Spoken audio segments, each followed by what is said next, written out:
stream possède. Don't worry, the shampoo à tisane pleure le vent.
Hey, how's it going? Happy Friday. Hope you're doing well. Everyone's well. It's Friday. We made it to Friday. I had a rough morning. I woke up at my normal time with the worst headache. I don't think it was like a migraine, but it was definitely a big headache. Hey, Kane, welcome in. It's Saturday. Well, enjoy your Saturday. Still Friday here. Hello, Hexic. How's it going, guys? Hope you're doing well. Yeah, I woke up at my normal 7:30. Huge headache. Called in sick to work. And then I went back to sleep. And then I woke up 2 hours later. And I probably could have slept longer. I just was woken up mostly by the sun. Dear God, this morning was rough. Well, hopefully though, we're gonna end it on a positive. What's my day job? Work in virtual production. Best way I can describe it. Normally doing environments in Unreal for virtual production.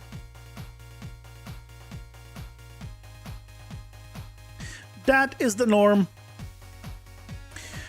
But today for the stream, we're going to be continuing the UI stuff, finishing the meta progression shop. Making sure the deck builder, I think we already set it up last night. I think everything's working there. And then moving on to setting up the stats / weapon switching on the select menu to be working, and then adding we still need to also add the weapon menu or weapon tab to the in dungeon menu. So, we got a lot to do, but that's only getting started. I mean, there's so much to do. And generally, the stuff that I'm most excited about is the fact that and then we need to change eventually I need to update the layout for the bosses. Maybe I'll do that later, honestly. But I really want to work on the mob packs. So changing it to have spawn regular mobs, elite mobs, and champion mobs. You have it since 8 a.m. this morning, and you've written about 8,000 lines of code today. Now, that can sound impressive if it's 9 a.m. and you wrote 8,000 lines of code in an hour. Because I don't have a reference for what time it is for you now. If you wrote 8,000 lines of code in an hour, that's very impressive indeed. Currently 2:40 a.m. where you are. Okay, a little less impressive, given the amount of time it's been. So, I guess it's fine. The other question becomes, is how many of those lines are good and proper and does not need to be ever touched again? How many of those are filler?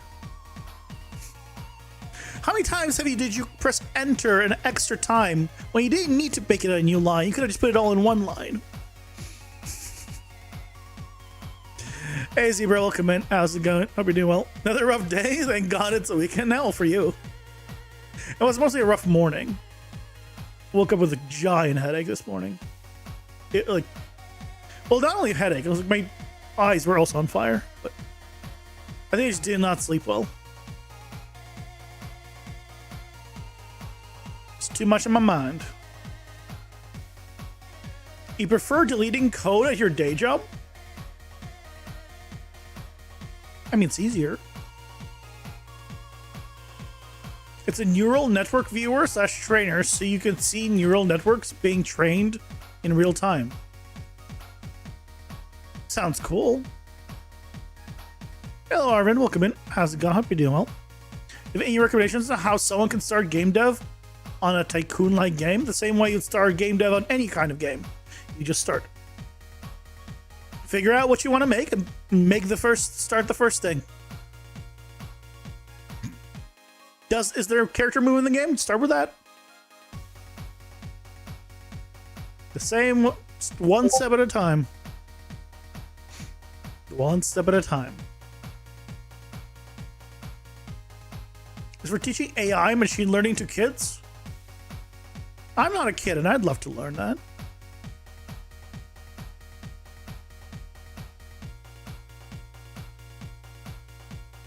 Hey Gregory, welcome in. How's it going? Hope you're doing well. Don't get distracted by side quests. Depends what kind of side quests. I played, I play RPG. Side quests are kind of my thing. I love side quests.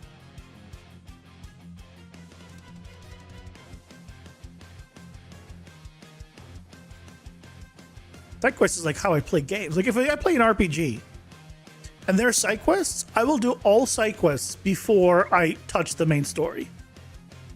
To a detriment. I remember even back, it was...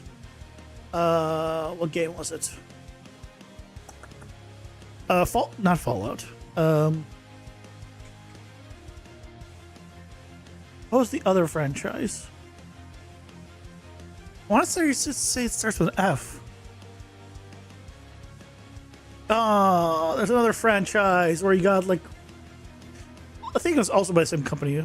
Because I remember Towers, which is all the games.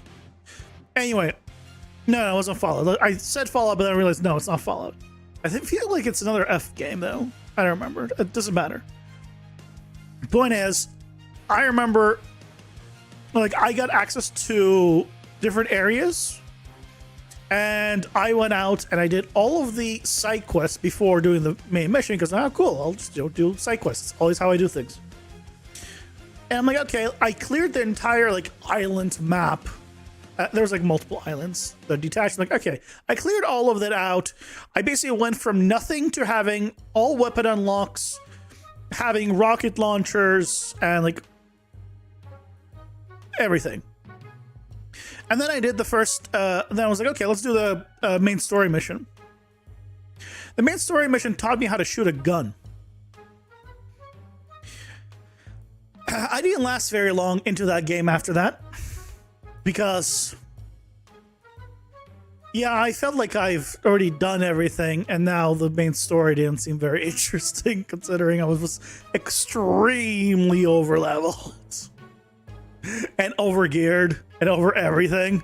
But it let me do it, so that with how I played, that's how it ended up. And I know the mistake was mine, but man, it was too much. Yes, it was Far Cry. It was Far Cry 3. That was where it happened.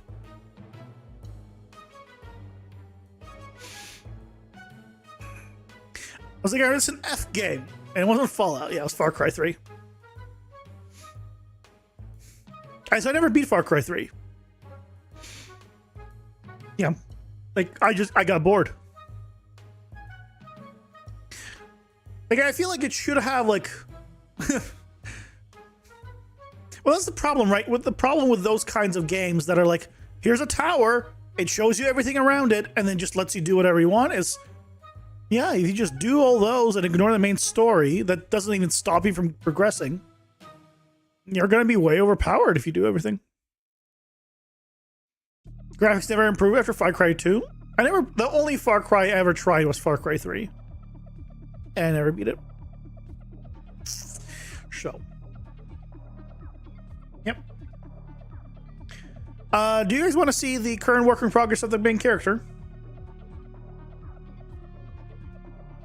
With some updates.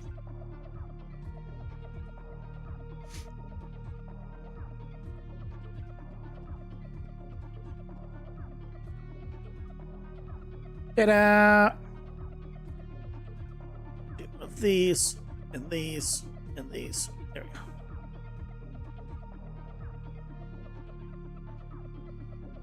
Try and get... I totally ruined the angle.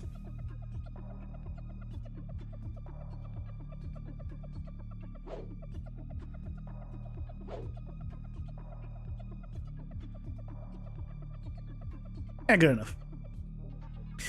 That's kind of the blocking of it. I have an one pant leg higher up, and I'm thinking of this. Just gonna put it this way. I'm thinking of this, where the more open arm has the leg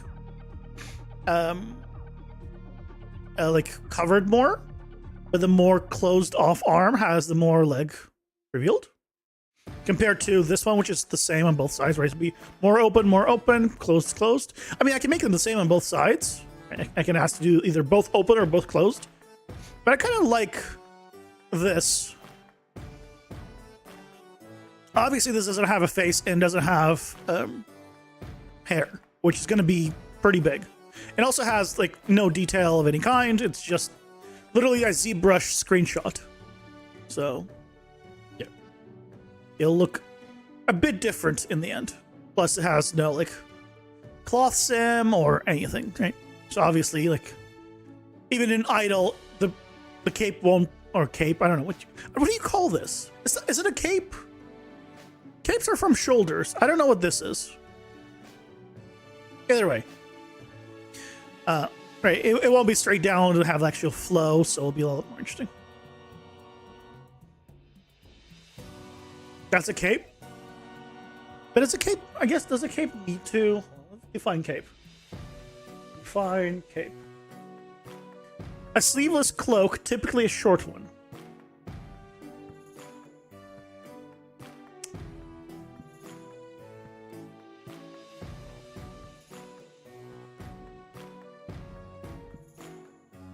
I mean, I guess it is a sleeveless, but it's not a cloak. Is there a cloak? Define cloak.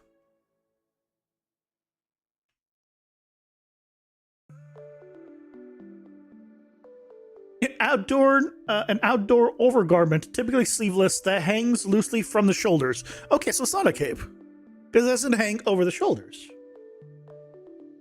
But hell if I know what to call it.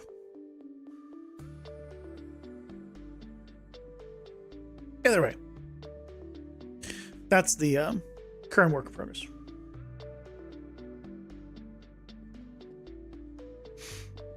Also, roughly the resolution that I'm going to be going with. Google says belt cape. What a great name. This is also the resolution I'm probably going to go with. We'll see how it actually reads once everything is fully in. This obviously doesn't even have like a normal map or anything. Doesn't get affected by lighting. This is literally just a screenshot compared to like my actual character, where he gets affected by screenshot. This was the previous leg design, where it was more of in like this, but I think this reads better. Anyway, just want to share some updates on that. But the next thing that the character artist is working on is now the PED, which is gonna take a while. Let's go with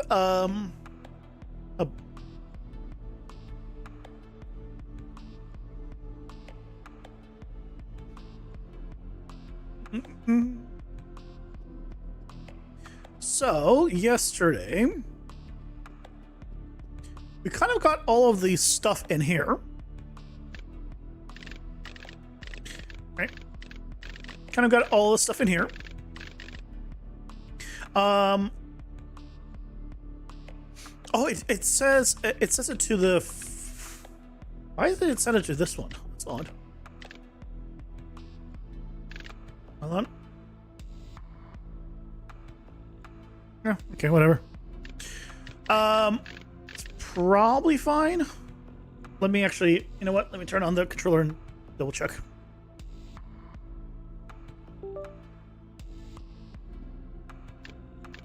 Yeah.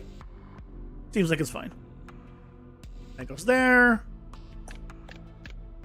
Ooh. Okay, when it refocuses, it needs to refocus on the index that it was, because otherwise, if I'm here, I close it and reopen it, and I press down, I go onto boss currency drops, not onto starting deck size limit. So the selected card is wrong. So what I need to do is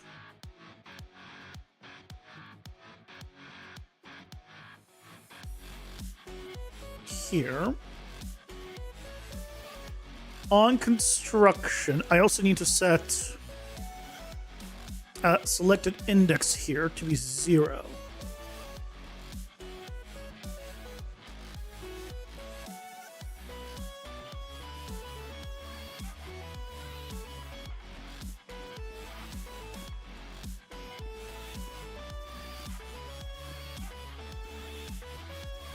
Okay, so if I'm here, I close and I reopen it and I press down, I am actually on the first card, right?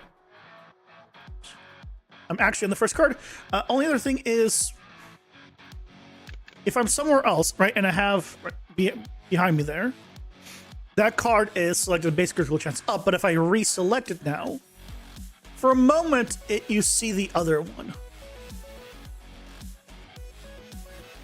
Is there any way for me not to see the previous one for just like a fraction of a second? Like, it's not a big deal. Like, it's only for a single, like, partial frame, I guess.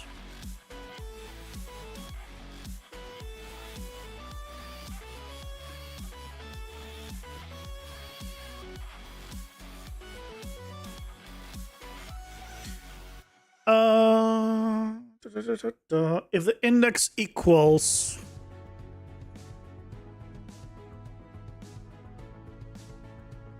what I could try what if I try setting it to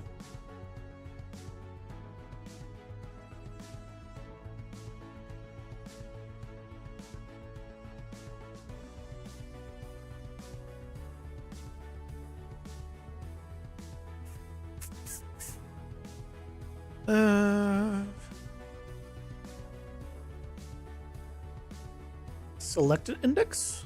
That probably won't work. Because that doesn't help the problem. What I can do is...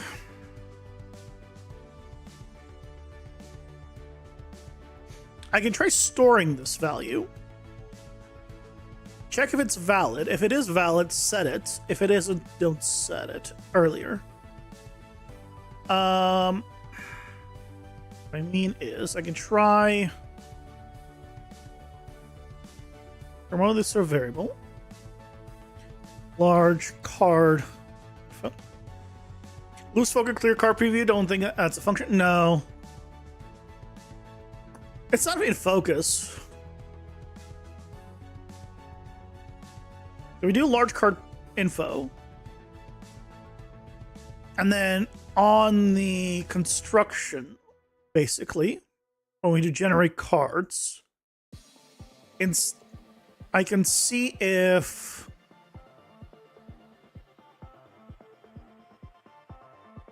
the title is not empty.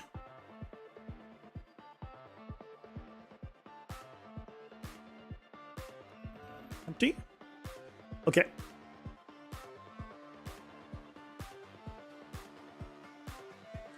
If it is not empty, then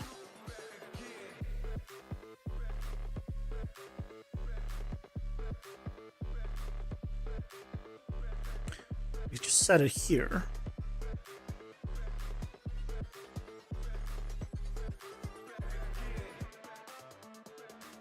I don't think this is gonna change anything, but I can certainly try.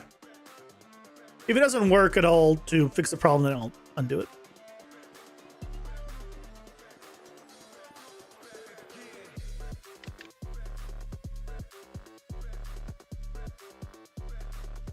That looked good to me. Hey, if I put it on here, right? Close it. Go in. That's clean. Sweet. So what I did was I made it so once I set it once, so the first time it opens, right, it gets set inside of this generate card section. But afterwards, check if it's been generated. And if it has been generated, just set it before generating the cards. Because the cards get unloaded and loaded in. And I think that's what's causing the little flash. So now we're good.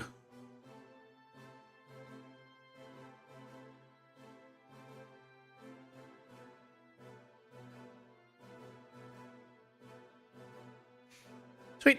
Okay. Now, so this is all working. The next thing to do is make sure that we have set it up to do things when we buy the cards. Because we made it so you can buy cards, right? And the values update.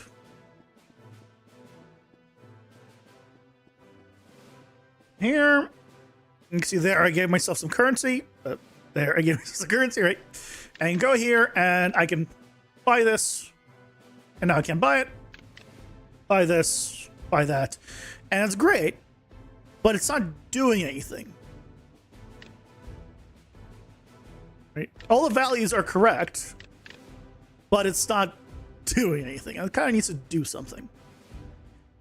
So let us go to, because it is setting that we have the upgrades, but it's not affecting like the deck size, for example. So this on card selected, it is setting the upgrade value, which by the way, I want a better system for this. Someone make a struct system where I don't need to do this.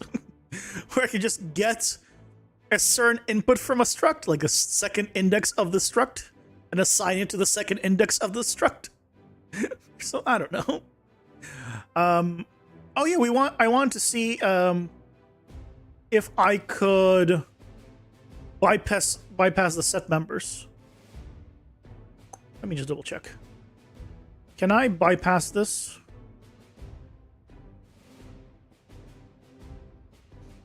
Is this the plus gonna work? I'm doing an on crit chance upgrade.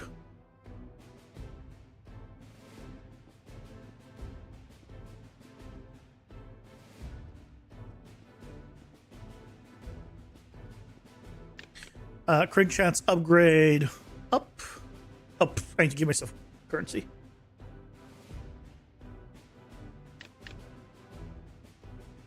Oh, it does.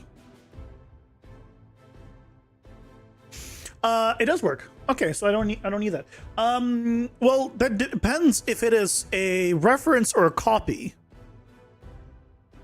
When I was looking it up yesterday, it said that it is a copy, but I meant to confirm it, and I never confirmed it, but now I just did. I don't need this. So the question then becomes next is, do I even need to reset this? Can I just do this? Do I even need this setting back? Because if it's updating it here properly, then we can just bypass this as well, which would be good.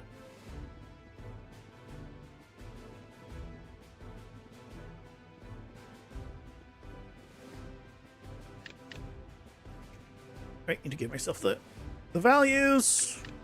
So if I buy, it still works.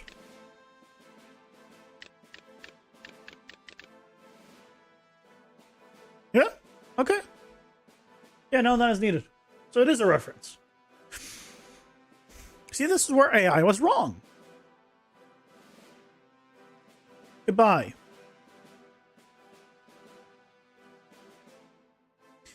Yeah, because the right, the icon is different. Right, the reference tends to be like this diamond icon, and this tends to be a copy. But it still updates. This is a reference, but I thought this was a copy. Right, because if you do get ref, right, you get this diamond versus get copy. Right, you get the normal one. So I thought this was a copy, but it's a reference. Sweet.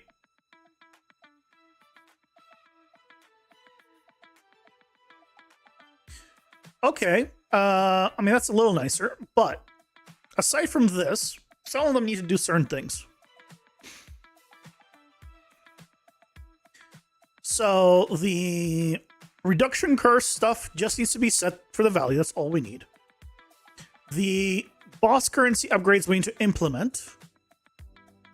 Let's actually go down from top to bottom. It'll be easier. Health upgrades should work. I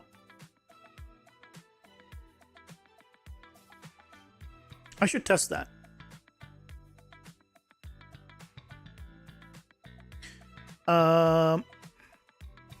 Let's do times 5 plus, because we know that it works, plus 20. Let's confirm that the health upgrades and stuff works. Because kind of important. So, oh, right. Need to give myself the stuff. Ooh. Why am I... Okay, so this is not updating anymore. Okay, so now it's not updating. No, so I did need this stuff. What? I'm buying right now. You can see the numbers are going down in the bottom right. But it's not updating.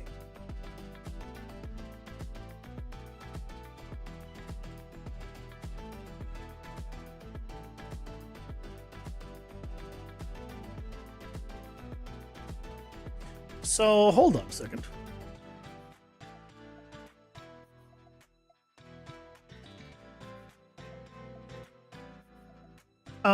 This is, which one?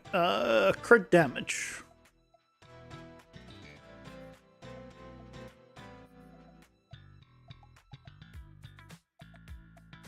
Okay, let's try this one more time, and just gonna go back here and just do this again. 20.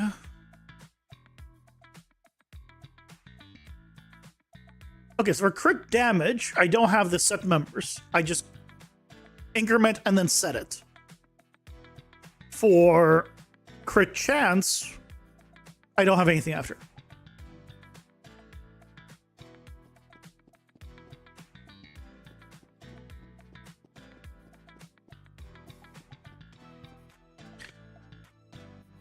Press the button. There you go. So crit chance, I press, nothing happens. Number has reduced on the right there. Crit damage up, I press it, and that increases.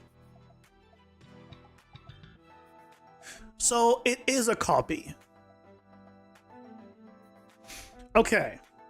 So it is a copy, but this modifies it as a reference still on the original, on this version. So then I need to still set it back onto the one I need. So I still need to do this.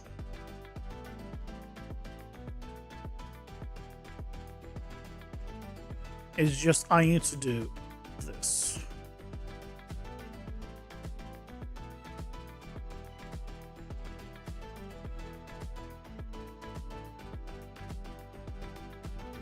So it is a copy. Good to know. So I'm okay. We removed one node. We didn't remove two. That's fine.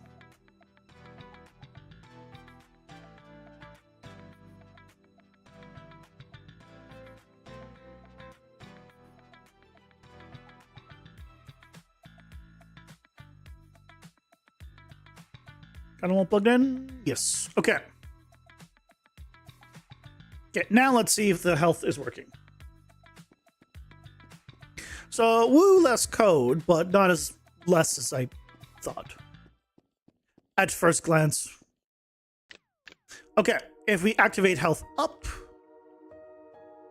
Why does that still say 100 to 105? Okay, so it's not updating my health. Right, because it, why would it? Because I'm not telling it to refresh the health. Okay.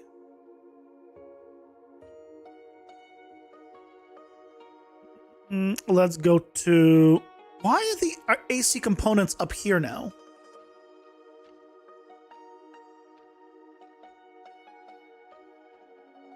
Why are the active components there now? That's so odd.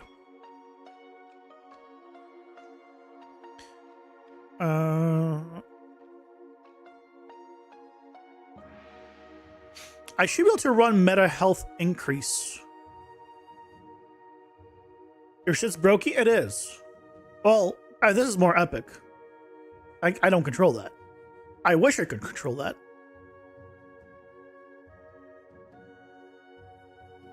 So I need to do... I don't remember...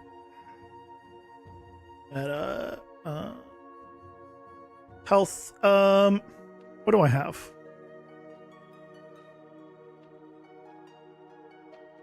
Update HUD health, get health value, modify health amount, modify max health amount. No, I need a new one. I'm gonna need a new one. And the new one is going to be under stats here. Instead of modify health amount, this is just going to be update meta health, I believe is called. Meta health increase. Update meta health. Or meta health up. It does not need all of this stuff. It just needs to be a regular. Okay, now on the player. Do I need to... Should I put this on...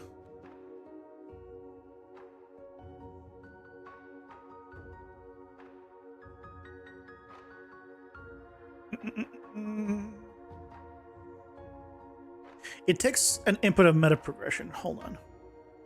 Or am I calling this? So maybe I do want that input.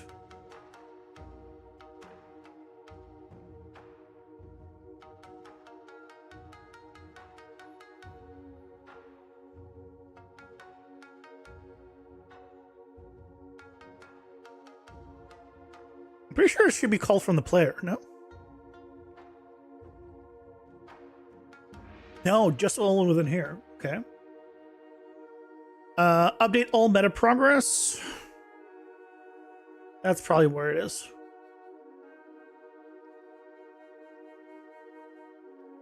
Yeah, update all meta progress. Let's get all the references. That's from the one for the player. Okay, so this is what we're doing. We're getting it from the unlocks, and then we do this. Okay. So what we can do is here. Get it. And then get player pawn. And I guess we could put this on the top level. There's really no reason not to. Upgrade meta health up. Well, I guess the reason not to is to... because we don't need to. Let's see where the other ones are.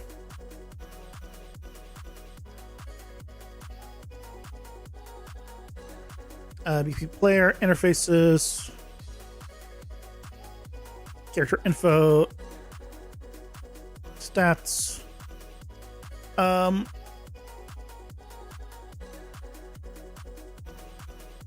Yes, I think these are all on the parent. So in that case, I'll put it on the parent as well. Interface.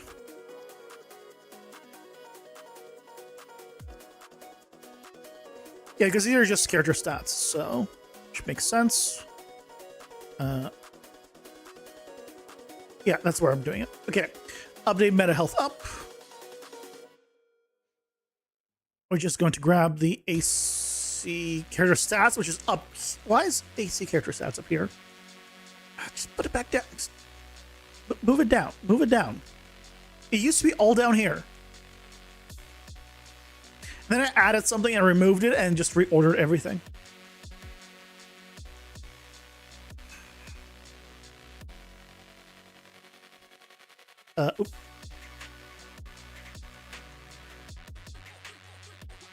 Update all meta progress. Yeah,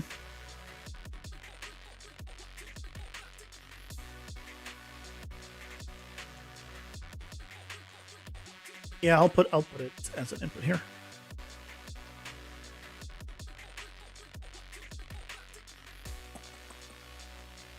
This needs meta unlocks.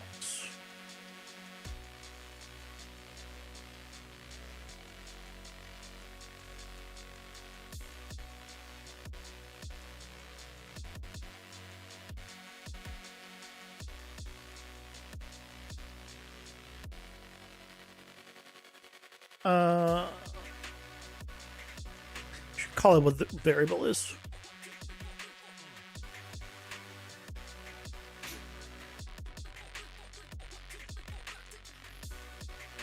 That unlocks.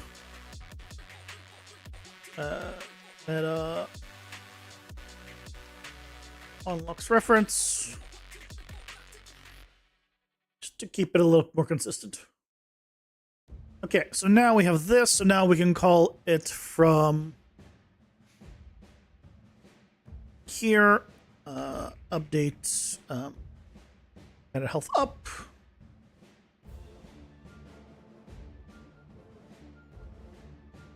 And theoretically, now we should have health up. Working. Very much theoretically.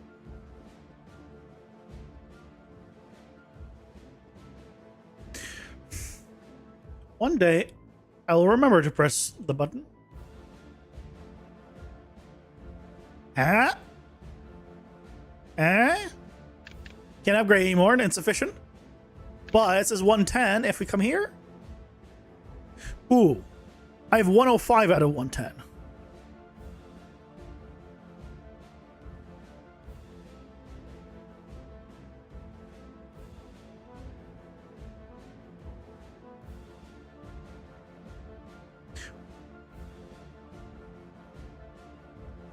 Why?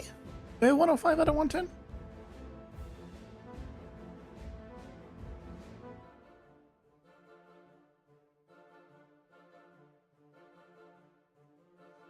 Health increase amount. Then we do set current health. Health increase amount plus the base health plus the current health.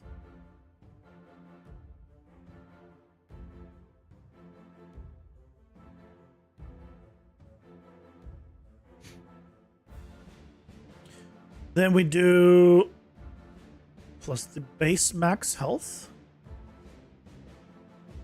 times the max health modifier.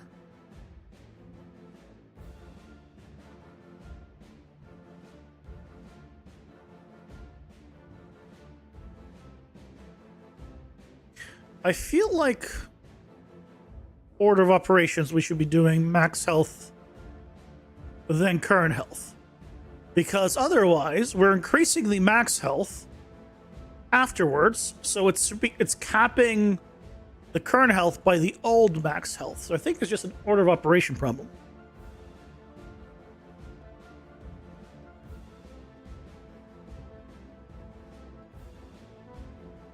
Let's see if I'm right. So it should be a 110. Yeah, there we go. Health, 110. Awesome. And theoretically, if I go into the dungeon, which I guess I don't know, I'm going this way, we should maintain 110. I don't see why it wouldn't be, but, you know, might as well check. Confirm this.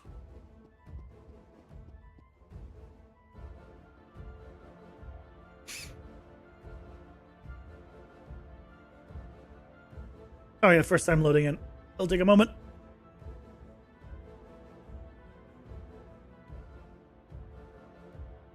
But that's basically how we're going to be setting up the other ones. Anything that isn't just a value change needs to do that.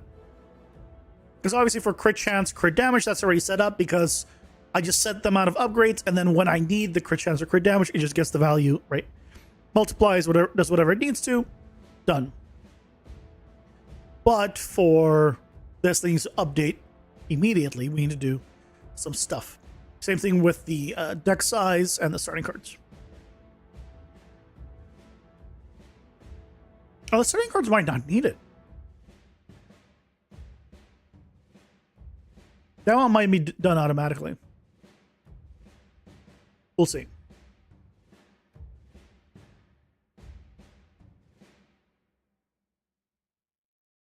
I still need to, yeah, 110. Good. Good. Okay.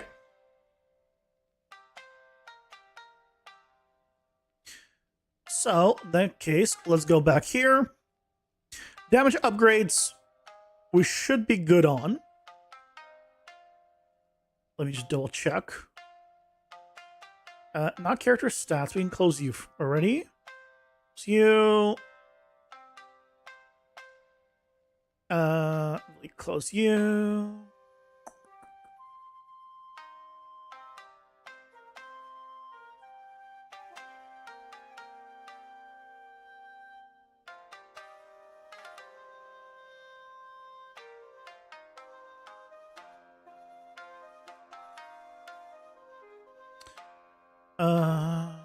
I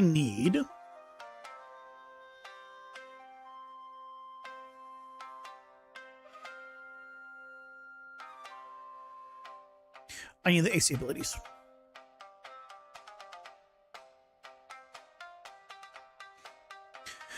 Okay, so this one get combined damage should have, yeah, there's our damage. Yep. And it gets added onto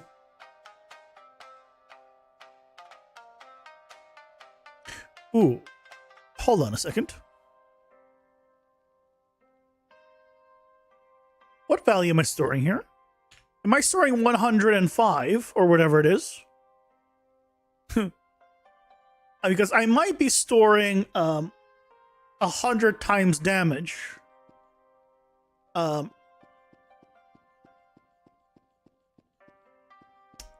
When I shouldn't be. For the value. Let me just... Oh no, I'm storing just... Okay, no, then it is just 5 to 10%. It doesn't... it increases base damage by... Okay, it's not like my current is, right? It says increase base health by 5. And this shows me the base health. Versus showing me the total. Okay, we're fine, we're fine. So if we increase it by 10 now, let's just, again, I guess let's confirm that it's working. Sure, we'll go this way. But assuming this is working, then I can assume that the other ones that are set up the same way should work as well.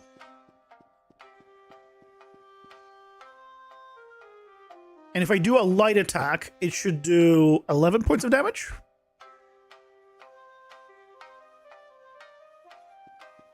As in this one.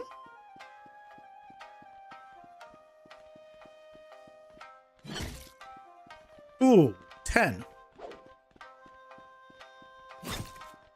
Why 10?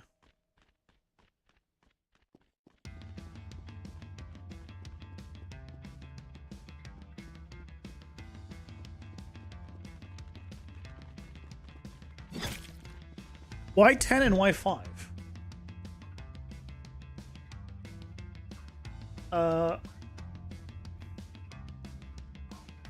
Oh, this is 5. I'm reading the wrong... I'm reading the wrong number in terms of upgrades. I need to get this number.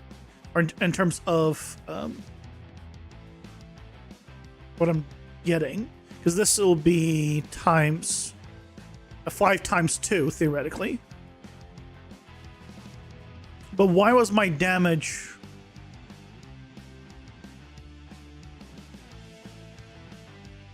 Why was my damage not higher?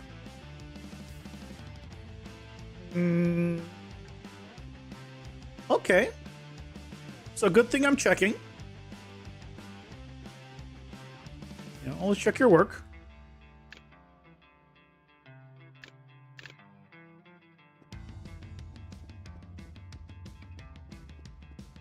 I need a training dummy.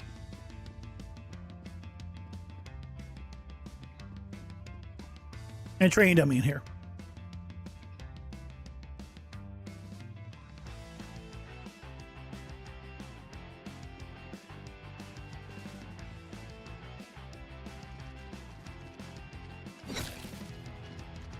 Zero at 0.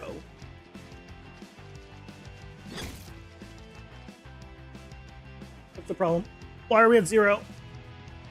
0 means this is getting 0. So that, for that to be 0, this is 0.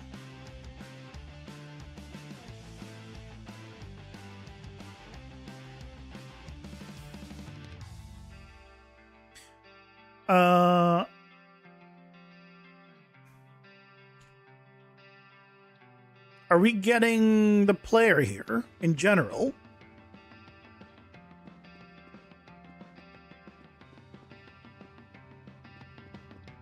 Or did I unhook the interface somehow? Or unhook, rather, the interface value? Hey, Leo, welcome in. How's it going? Hope you're doing well. That's okay. Well, player 0. It was just a big headache that I went back to sleep for.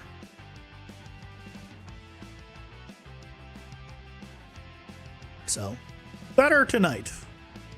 I'm still like kind of like out of it till like noon. Or like 2. But better now. Slowly, bit by bit, getting better at Blender. Nice.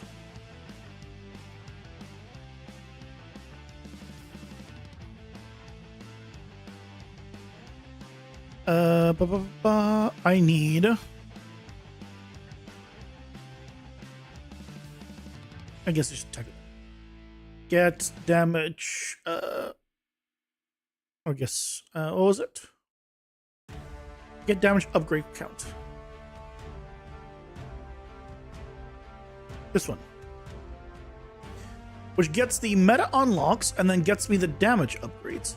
So why is this not...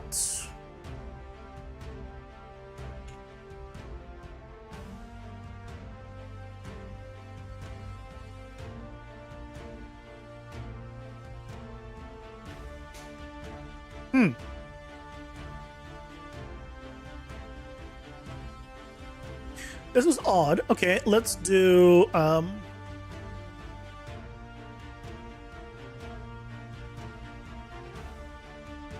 PP player.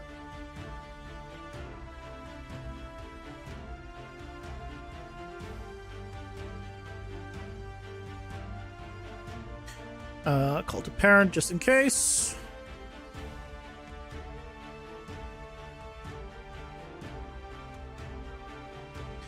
Get damage upgrade count on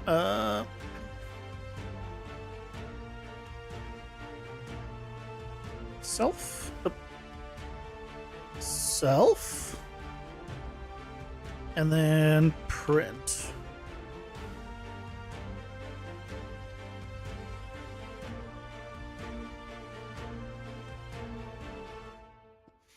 Okay, 0 is correct. Right? We need to actually get the upgrades. The project you're thinking of will actually be small scope. Good. Okay. Upgrade twice. If we leave here, it is printing 2. If it goes back to printing 0 once we enter, that means I'm not saving. Oh, you know what? I am not saving. I don't think I save when I enter. Which means it'll go back to 0. So I need, on buying something, it needs to save. Yeah. That's kind of important. Saving is kind of important.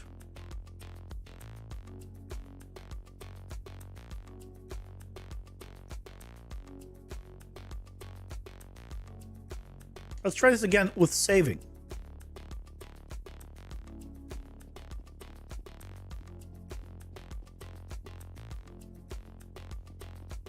In a job application, is it normal to ask for a sample design based on their own logo and concept as part of a questioning progress? I don't know how specifically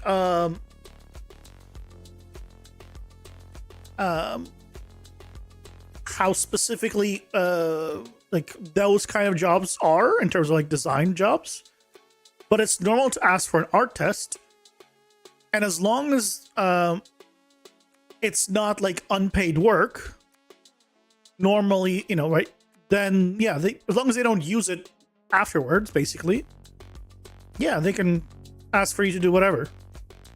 It's up to you whether or not you choose to try and do it, but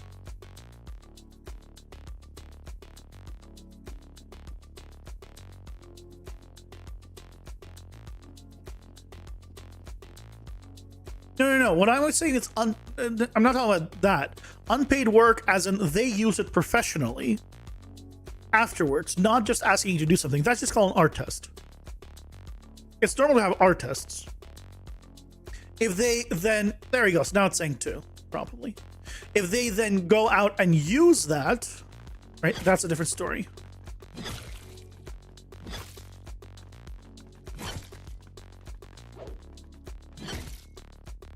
Damn it. I need to...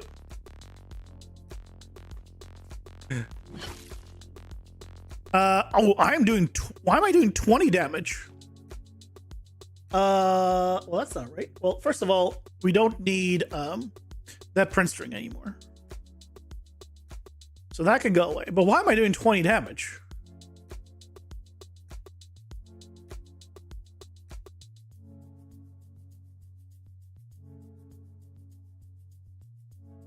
That's not right.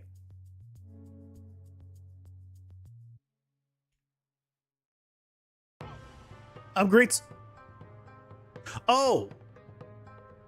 Math is wrong.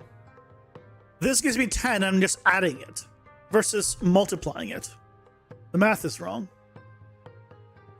So I need to do, if this is 10, I need to take this, divide by 100, which gets me 0.1, multiply it by the original value, and then add it back on. My math was wrong. So good thing I'm checking.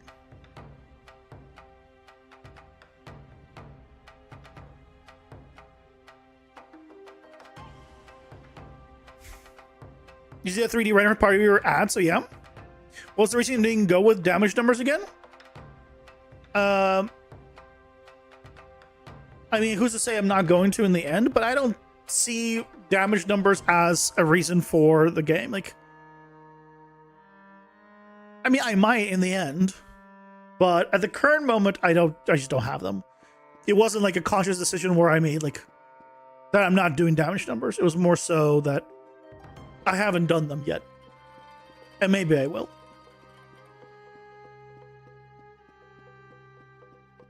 If I think, like, if it seems like they would add to the experience, then I will.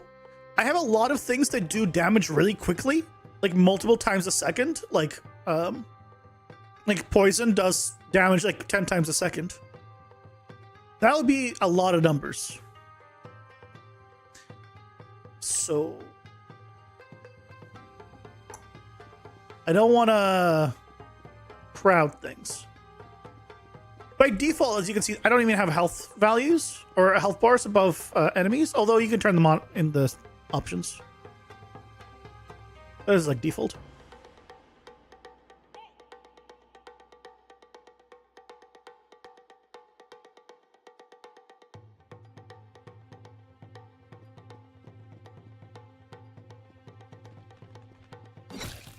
Yeah, now I'm doing 11. Excellent. So now that's working. Good.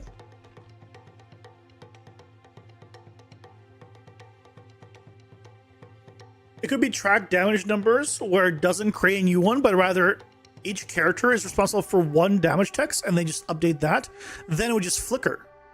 Right? If you're doing damage sources, one from an aura 10 times a second, another one is you hit something, another one is you have orbiting orbs around you, and then maybe you have 2 auras that do damage. Or maybe you had a projectile that you launched and that was also doing damage. Or you did a shotgun we hit with 5 projectiles. Do you see where this can start getting into BMS? This is why I haven't done damage numbers.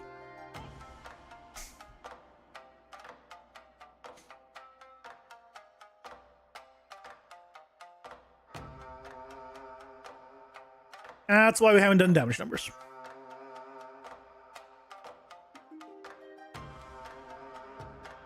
Let me do... Once I get one of these... Just collapse this. This is going to be health up.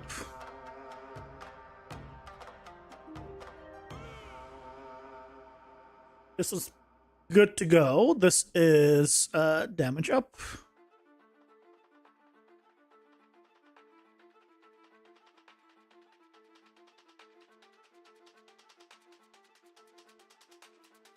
It's just increasing the number instead of showing a new number. Yeah, but then it would go so... Again, because you have so many per second, you wouldn't be able to read the numbers, is what I'm saying.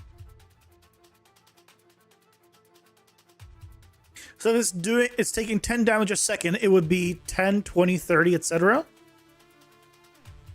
Oh, so like you're saying, like, calculate how much damage was done in the past second. Show that number. And then, but then what's the point? Because then you don't get to see your one big value if you do like a big hit versus like tons of little hits. I don't know.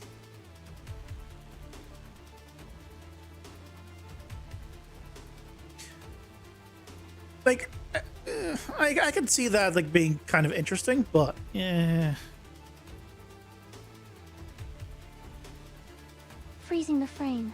You'll rejoin at this exact moment post ads. I think I need to do the same thing on this, where it's right now it's just adding it, but I think I need to. This one might be an ad. I need to double check because I think crit chance is a percentage, so I think it is 100.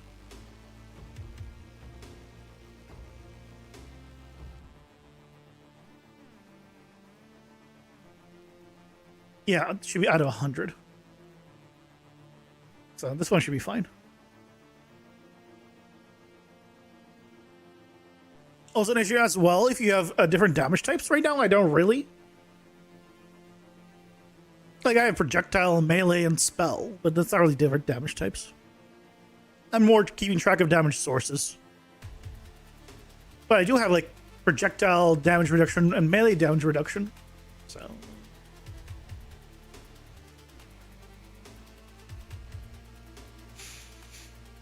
Yeah. That's why I haven't done it, really.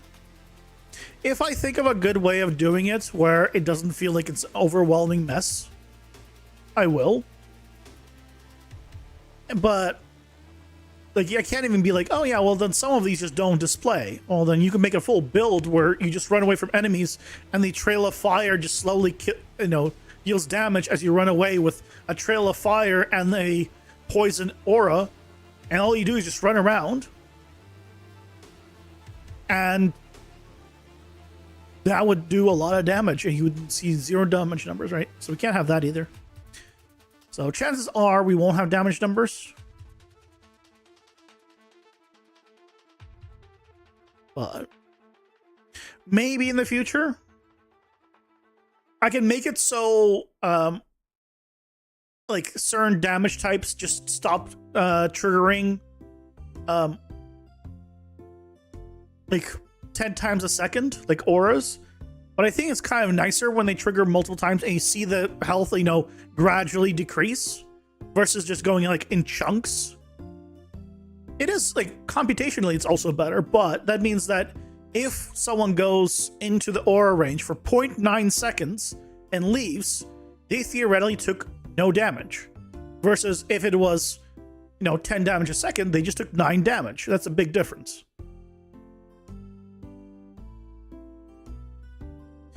Right?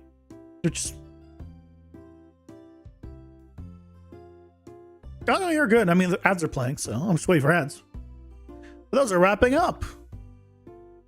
There you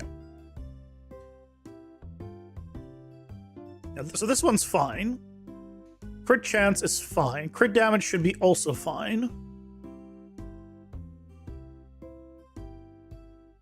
Because that also divides by 100. Yep. Hey Joshua, welcome in. How's it going? Hope you're doing well. Reporting rate doesn't have to be the same as damage rate. Damage rate though? Yeah. Absolutely.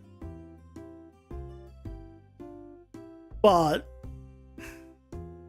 still a lot of sources potentially. But you're right, it doesn't have to be. And then maybe that is the solution, that if I do damage numbers, then I just have to make it everything at most 1 times a second.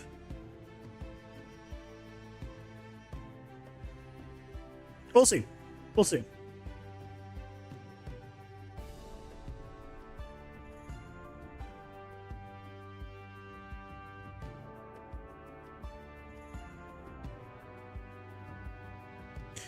Okay, so this should be fine. Crit chance should be fine. Crit damage should be fine.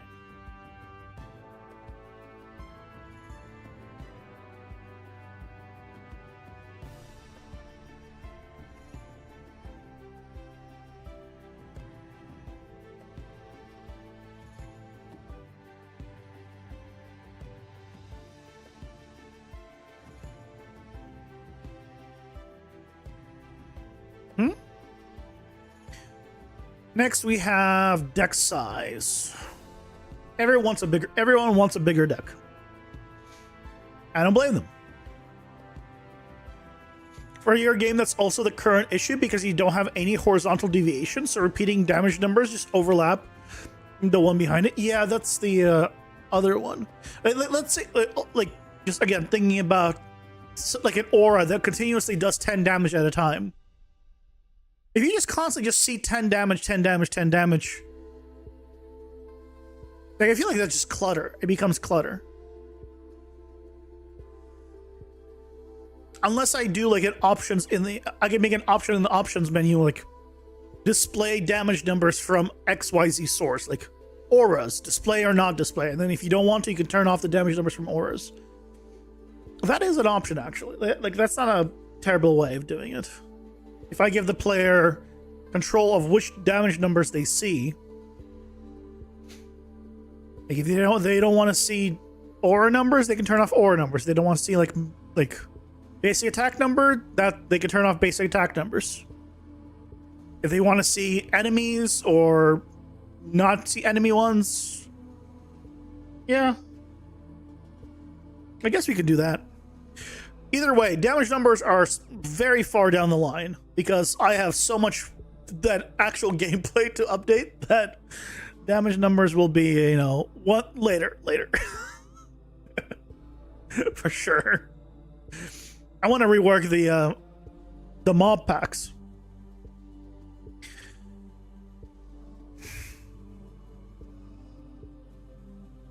Modify current deck size.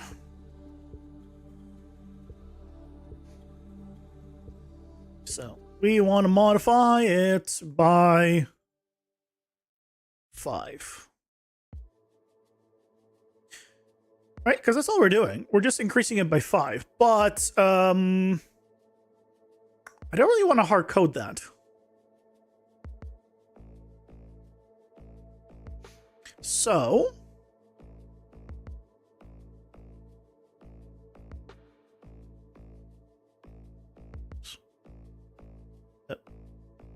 copy, paste. This is going to be the tier 1 value, which is the amount that it's being increased or decreased by. Oops. I meant to turn this off.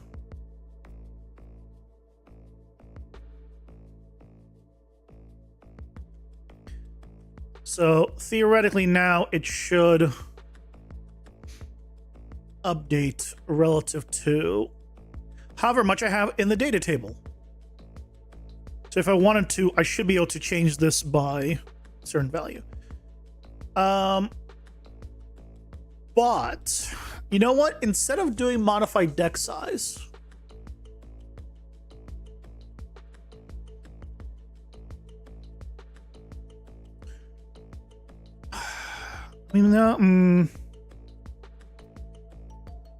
I'm trying. I guess if let's say hypothetical scenario, if I want to change the deck size, how much it gives per down the line to be a smaller number than it currently is, and a player had already activated it and put cards in,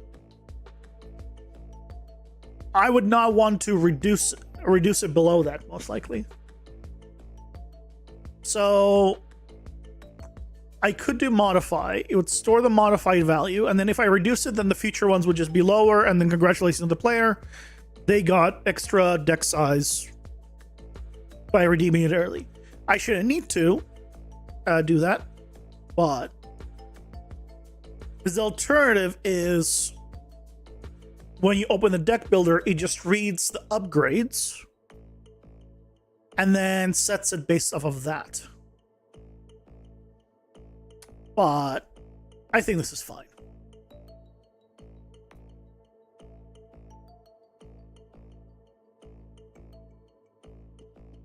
Let's see.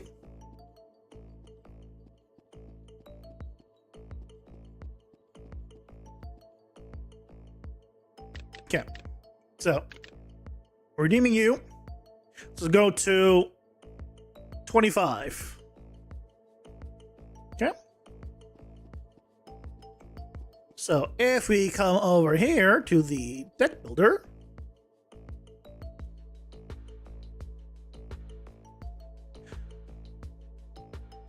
I modified the wrong value. That's not what that blueprint interface was. That was for adding and removing cards, not the limit.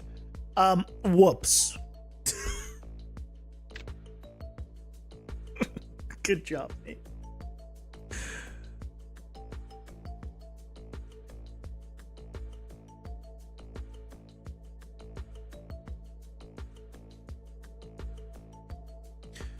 Good job, mate.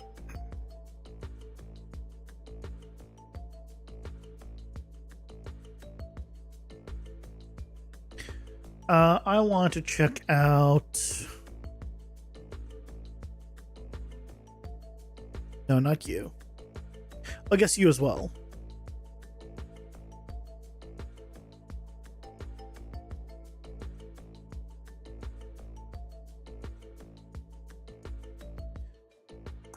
Initialize deck size.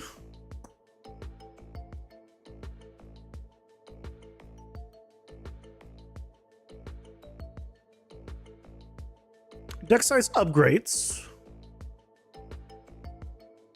Plus 10 for the meta unlocks.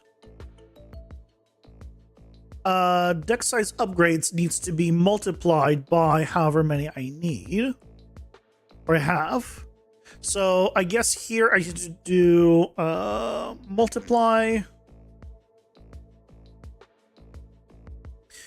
And I need to get the value.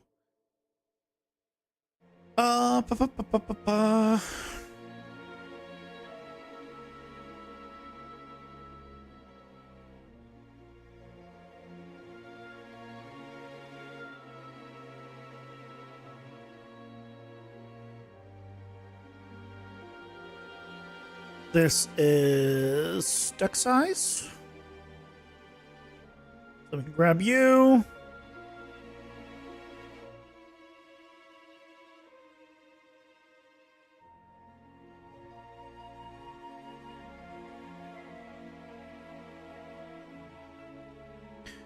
And then we just need the tier 1 value, so this is going to be multiplied here.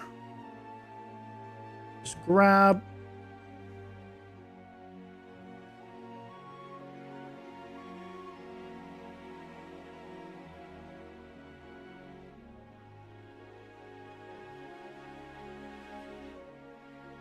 Let's do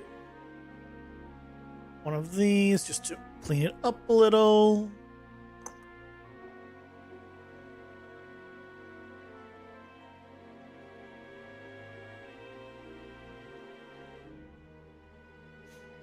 Okay, so the base is 10, then it's just the damage, then it's the upgrade count times whatever I have in the data table.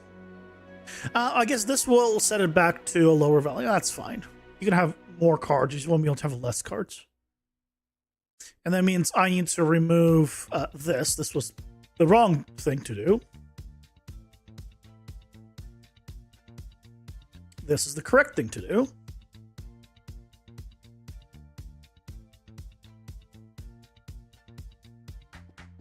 And we might as well test out the starting cards if we can.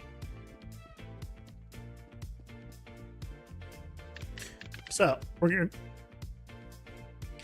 press my debug button so I can get access to this. Now,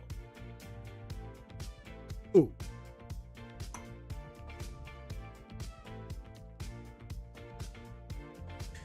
Right, I also need to then read that value properly.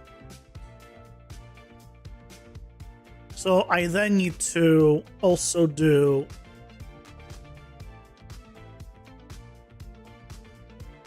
all of this here. So where's the deck builder? Deck size here. The current amount is wrong.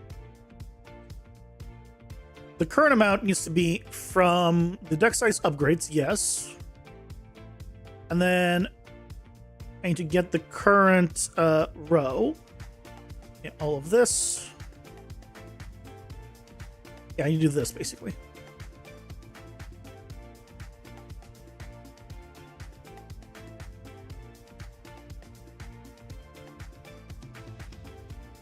Instead of getting current deck size, we need to get the number of upgrades times this plus 10.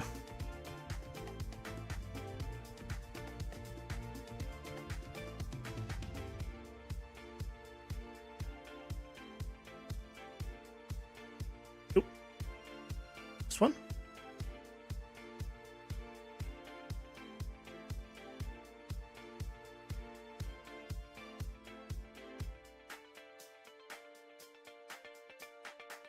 This needs to be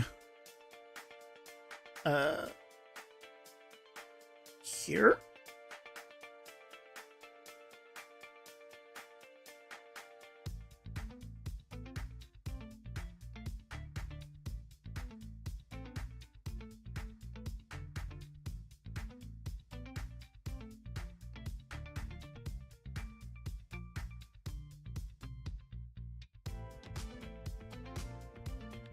Okay, so to confirm, it is the deck upgrades times however much I have in the data table plus 10, which is the base, which is the current amount, and that is the upgrade. Yes. Am I going to need the same thing for the starting card upgrades? No, because those are literally just the upgrade count.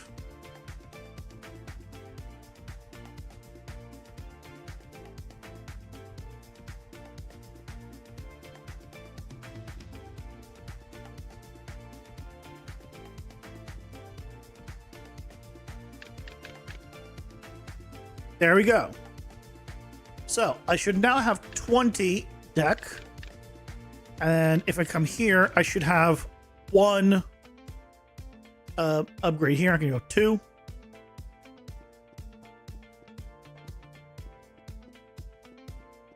Let's see what we got. Okay, we have this, which is good. The values are wrong on the starting cards, but they did appear. So that is working, and behind me, you can see it says 10 out of 20.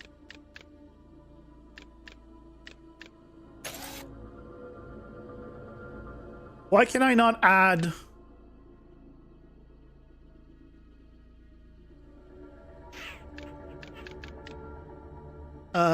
ooh.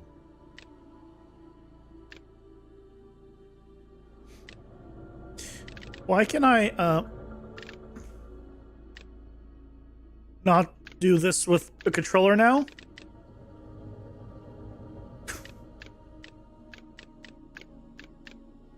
Why is my button not... why is my button not work? Oh, I know why. I know why. Because before we were launching it from...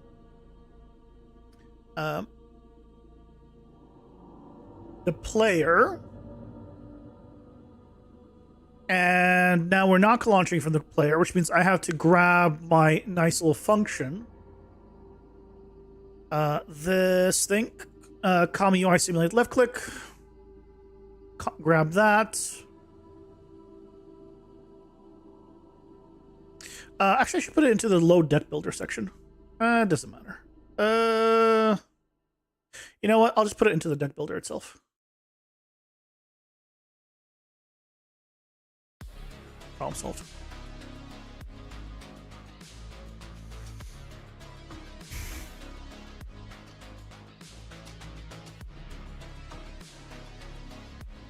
Yes, the freaking again, common UI. I needed one thing from it. Causes so many headaches. Yeah.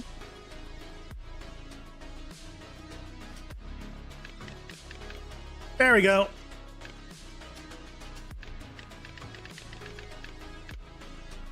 Now we got all the stuff.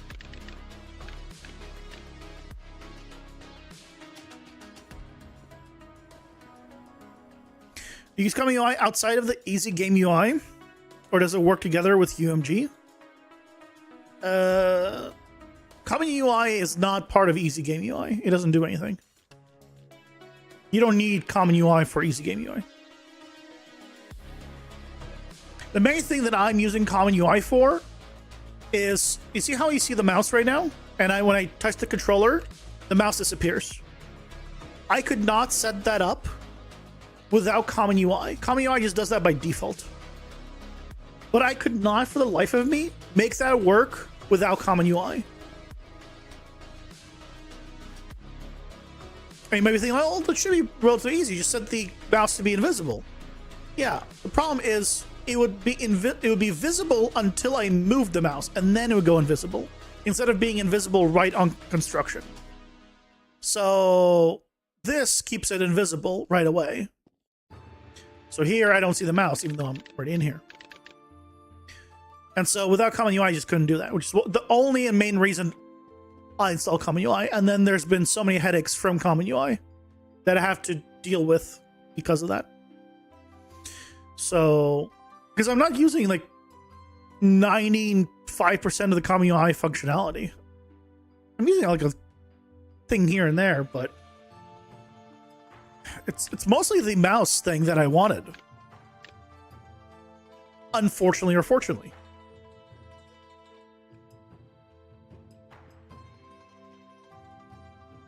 That's also, by the way, why I have this.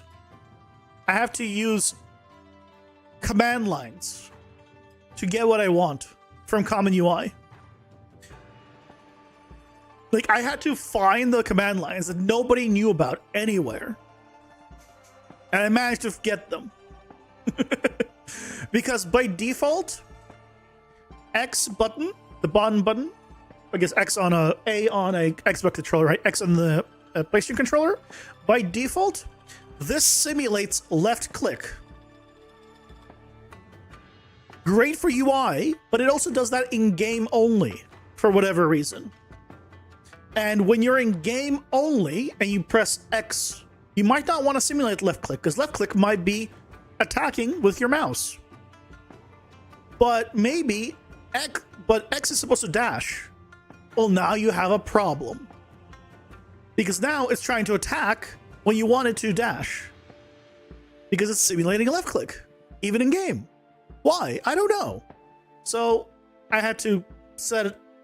So I had to basically find command lines and run those and turn it on and off based on whether or not I need it inside the UI or not. Yep. Common UI, everyone. It's great. It's an edge case, but for you, when you use the controller with common UI, your mouse doesn't show up.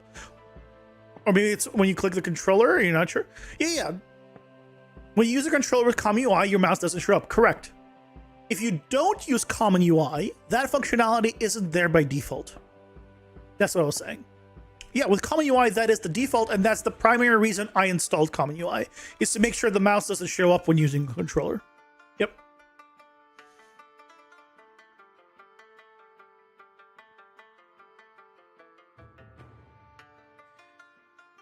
Yep. Yep.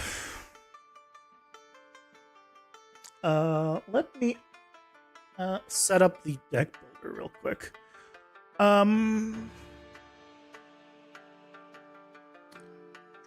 want to open. How do I set it to starting deck upgrades?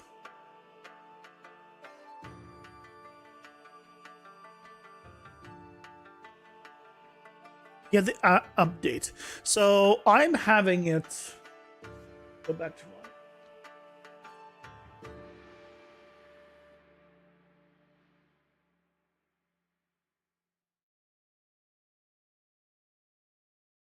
So the starting card slots, I'm changing to always just have an extra one at certain intervals. Oops.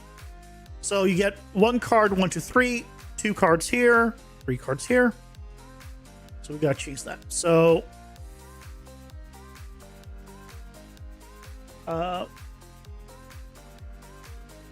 all the way to 10. So it's 1 through 3. 4 to 6 is 2.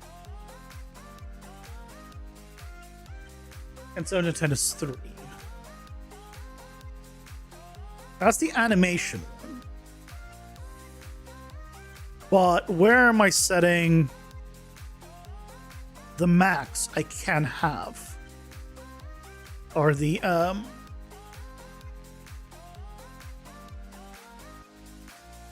I think it's on the starting cards. I think it's here. Maybe it would work when you switch input context when game and UI is open or so. I mean, maybe it would work on game and UI. I made it just UI only because I'm still only in UI and game only at the time. And also with common UI, I also had to set it to gaming UI when in the game, or else I had to double click X or double click any button to even do anything, or wouldn't register. So many issues with because of common UI, all because of the mouse thing that I wanted.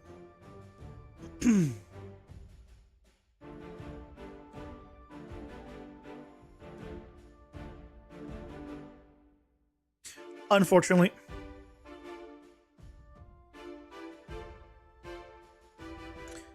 Generate starting cards. Okay, so this needs to change. So here we need to add this all the way to 10. Last index. Okay, so this needs to be at 3. This is 2, 2, 2, 1, 1, 1, 0, 0, 0, 0. That should fix the problems. There's probably a better way of doing this, I will say. You can't remember how you do it, but when you left mouse on your upgrade card, your character doesn't attack, but the card gets selected only. Huh. So choose between past. Choosing between pest and cholera. Both are just bad. I don't know what either one of those are. Both of them terrible. Yeah. Yeah.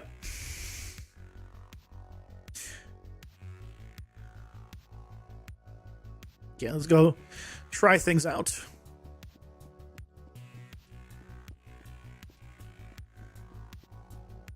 If we upgrade just the starting deck size limit to 3 right now.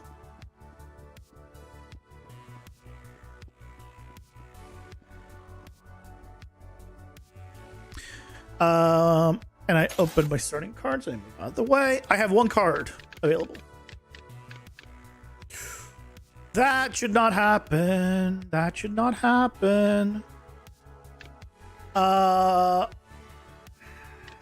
should not be able to do this. That very much breaks things.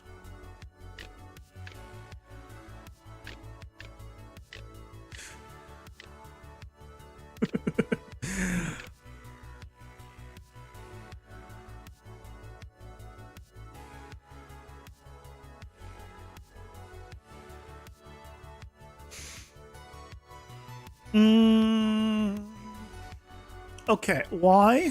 It's because on the card, I know what's wrong. I want to open the deck builder.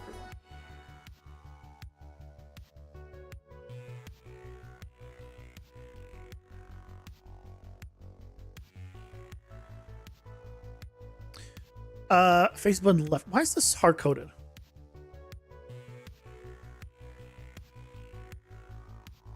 Move card to selection.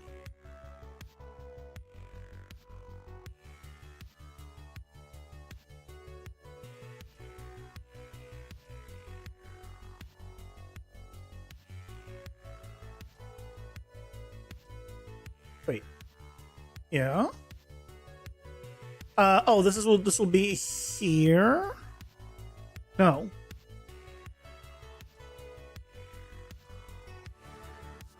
This would be in the collection.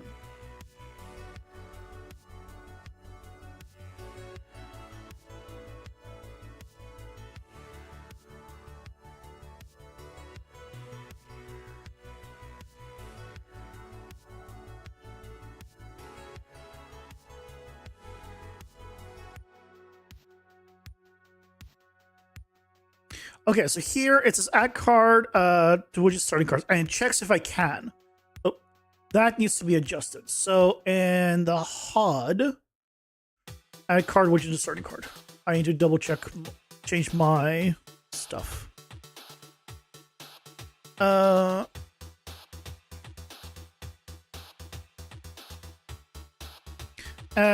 HUD widget to starting cards. So here we just say starting cards, if this is true or false.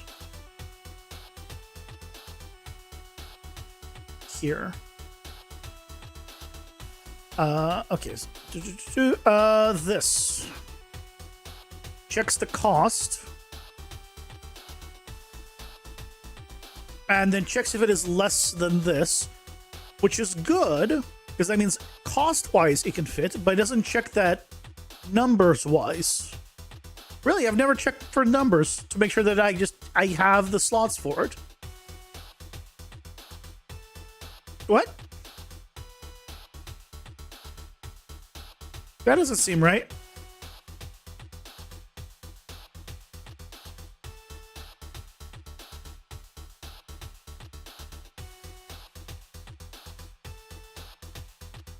Infinite cards. Well, infinite up to your limit, but it should look at the deck side or the how many upgrades I have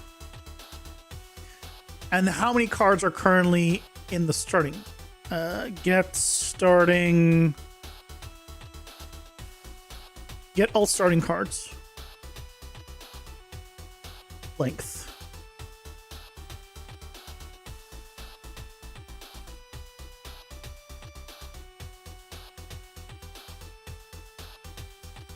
Oops. And Boolean. So we need to make sure that the length of this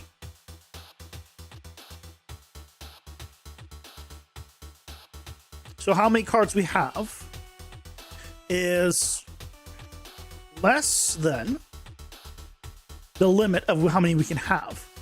And we need to do basically a select here. Do I just do this for cleanliness, I guess?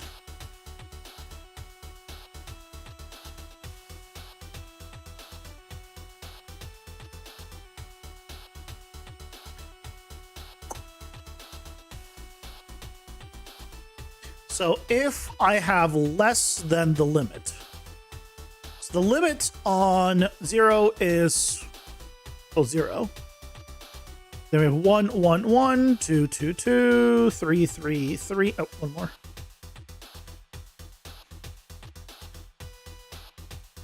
So as long as I have the room for it and cost-wise it works, then we can add it. Otherwise, don't add it. There has to be a better way of doing this, by the way.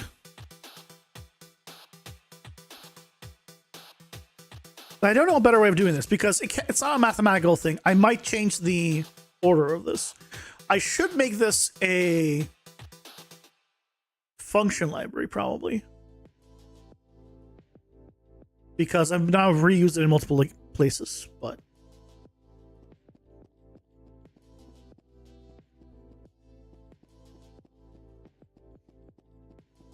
deal with that later. Okay, we're at 3.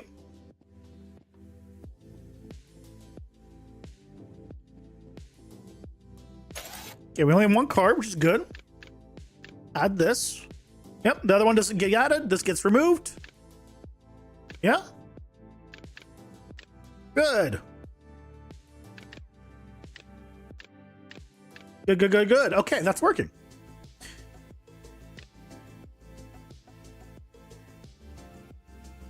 So the next thing I want to check, though, is that we can have multiples. So let's just go ahead and come back here. Let's add, I don't know, 100.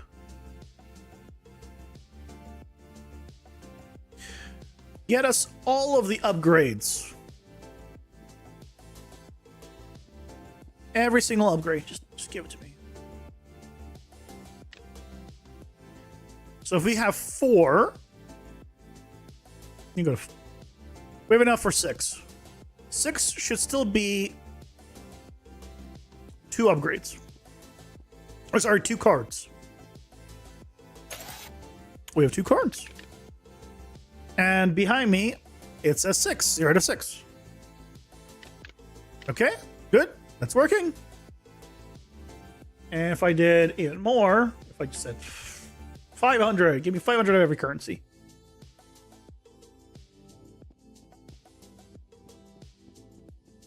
You figured out why your custom curses yeeted. You ran the remove all widgets. Know what repossessing the player pawn. Was it Stormrun yesterday who was talking about that? I think he said that exactly, where he's like, yeah, he was talking about remove all widgets was a thing.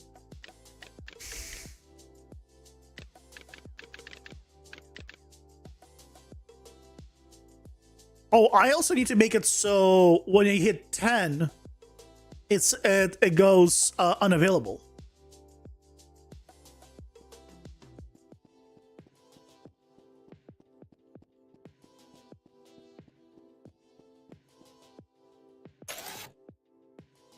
What?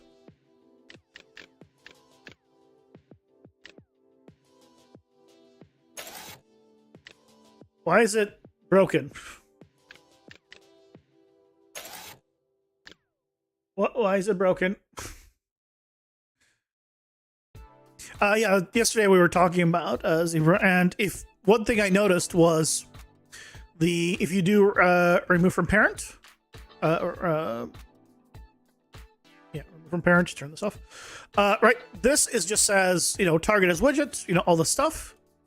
And if you do remove all widgets, this one says cosmetic. This event is only for cosmetic non-gameplay actions, which I found interesting. What is a cosmetic non-gameplay action? And it says client only. Which, again, client only, cool. But if you're single player, that should be still gameplay. Well, I don't know. Either way, yeah, I saw that. I was like, huh. Interesting.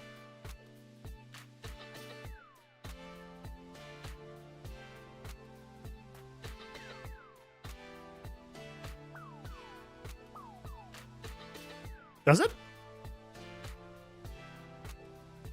Oh yeah, active is also cosmetic non-gameplay actions. Client only. Yeah, then I have no idea. You're right. No clue, then. No clue what that means.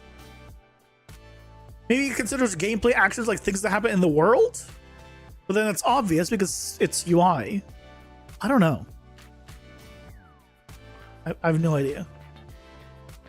I can only guess.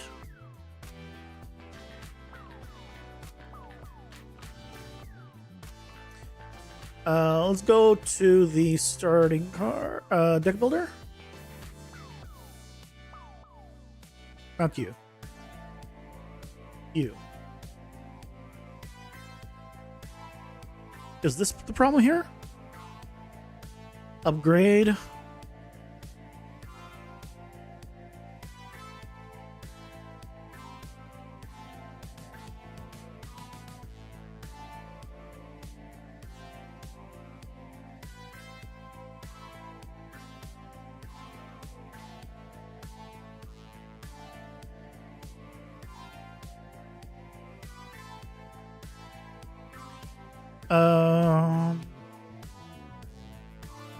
Play animation. Oh, I missed this part.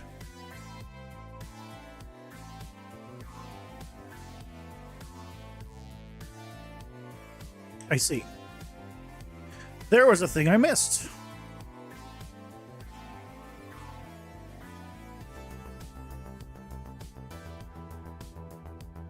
Playback speed. Okay, so this needs to be 3, 3, 2, 2, 2, 1.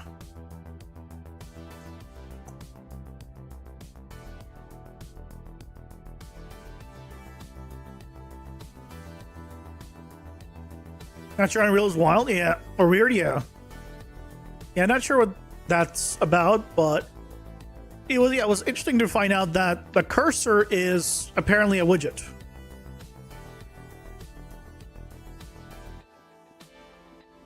I mean, it kind of makes sense that the cursor would just be a widget on top of everything, but it is odd to me that it does remove it when you do remove all widgets, because I feel like it shouldn't be considered like as part of that. There you go. That works.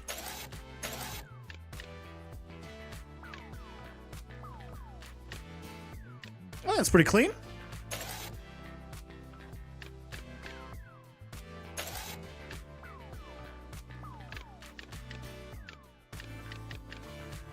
Yeah, I think that's pretty clean.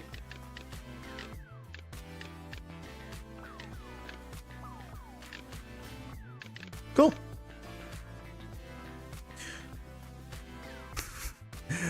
What weapon do you get when you do this?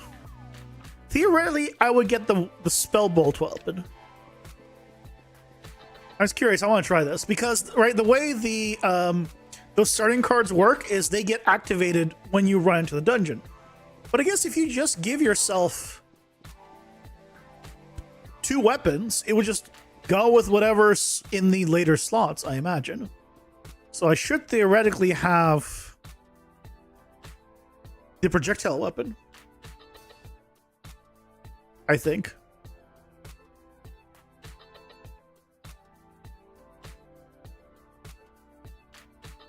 You know, cosmetic refers to non-gameplay. Oh, this is so weird. It's so broken.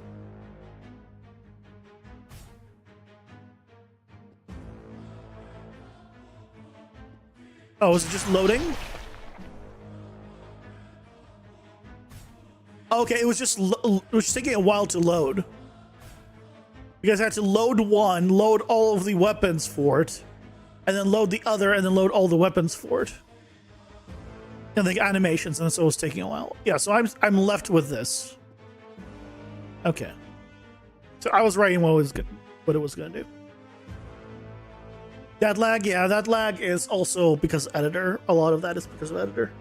And it hasn't computed. If I go in here now again and do the same thing, it'll be faster.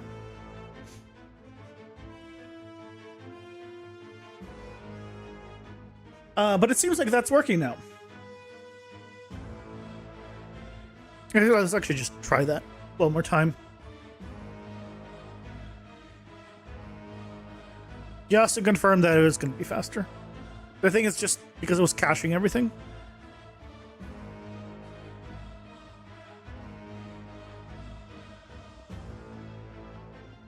There's no reason for you to ever put in a weapon and then another weapon. But let's see what happens again. If you decide to do this, because literally it's going to override the previous one. So let's see. If you look in the bottom left, it should show the melee weapon stuff for a moment. And then it should show the... Oh, immediately went to the ranged ones. And right, see, there you go. I can already shoot. I can already things. It's just because editor had to cache everything first. And now that it's cached once, it immediately goes. It's the same thing when this thing loads. The first time it loads slowly, the second time it loads really fast. I don't know why it doesn't keep the cache for things in editor. So, whatever. Not a huge deal. The main thing, though, is we have successfully done the upgrade for the deck size. Oh, almost done with the starting card size. We need to make sure there's a limit on this. So, deck size up. So you guys can have a bigger deck for just a few shards. Starting deck size upgrades. I want to make a limit. How do we add a limit to these cards? We can do that by introducing a limit here. What value are we not using? Well, we're not doing anything in tier 3 yet, so we can put it there. So, let's put it there. We'll say 10. Curse reduction, we'll say... Also give this one a limit, but this one will be like 20. And then what we can do is a few things. When we generate the cards,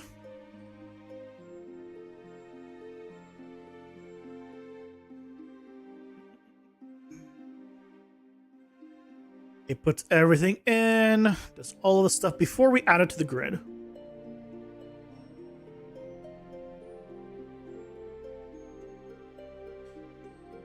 We need you, and we also need you.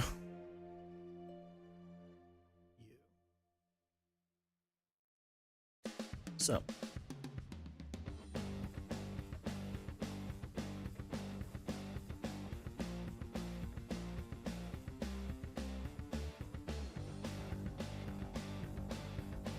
So we have this, we have this, this. Tier 3. Okay. This is the stack limit, or whatever it is. You know what I could do? I could check if it's 0, but honestly, I'm just gonna set them to be 99 for all the other ones.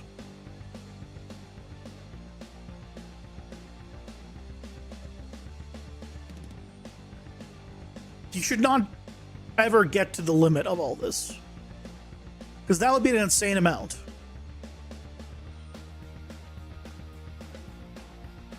So as in 99 upgrades is the max for one of these.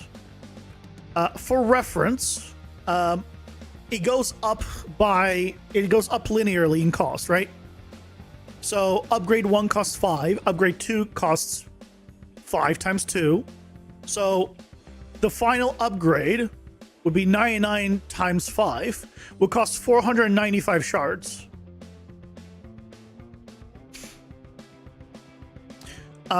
Currently, you get 3 on a level. So eventually when you get to level 2, you'll be able to get 6 per run. So I mean, you could get there, but that's for the final level, not for all of them up to there, right? Because 98 is 490.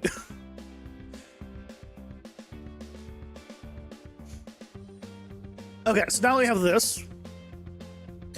I want to check if the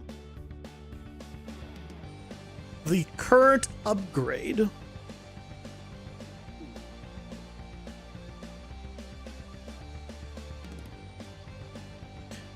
I have the current upgrade count. I already have the access to that. Get current upgrade count. As long as this is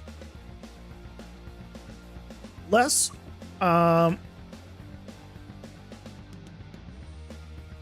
less than this,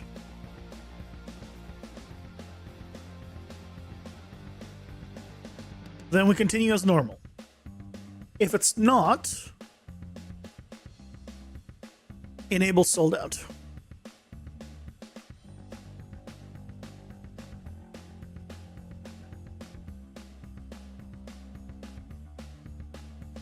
Okay.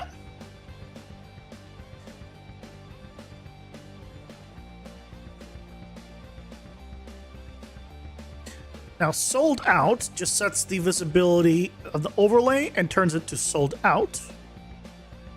And so what we all need to do after that is when we buy something, we should make sure it's not sold out. Or try to buy something, make sure it's not sold out.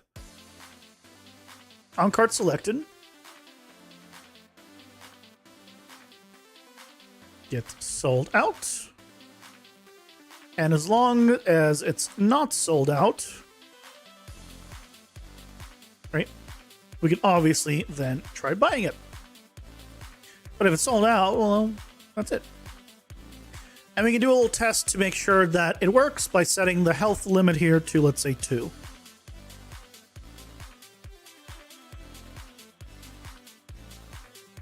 I mean, I guess I didn't need to. I could have checked on the other one too. We have enough to max it out. So here, if we go to 10, it should say sold out.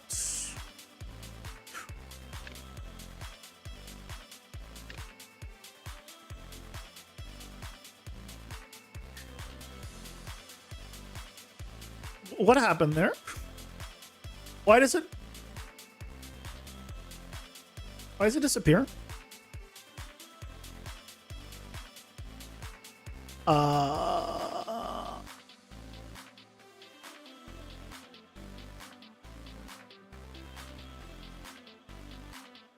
Oh, why am I setting itself to be invisible?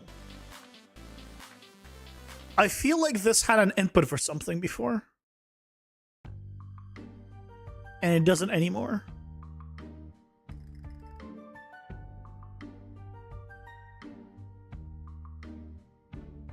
Selection. Oh, that's a selection visibility.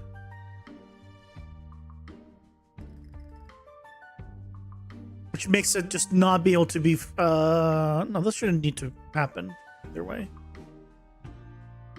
You can still select it, you just can't. But...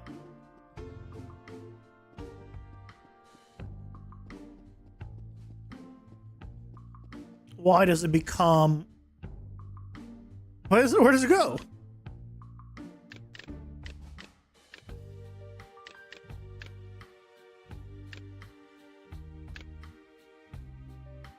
Because if I buy another one, there it is. Oh, I can't... the selection doesn't work on it at all. Huh? This should still work on it.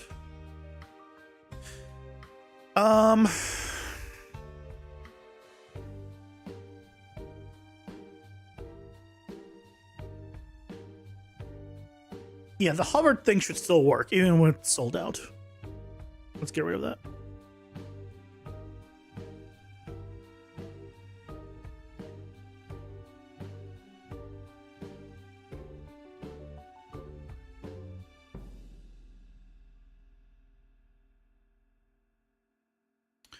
So, okay, but why is it disappearing?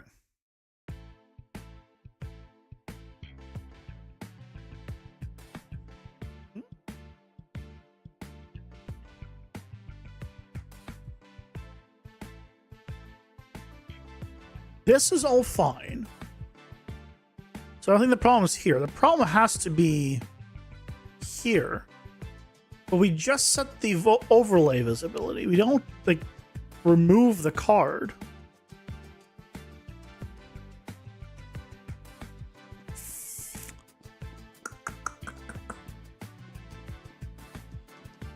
What's up?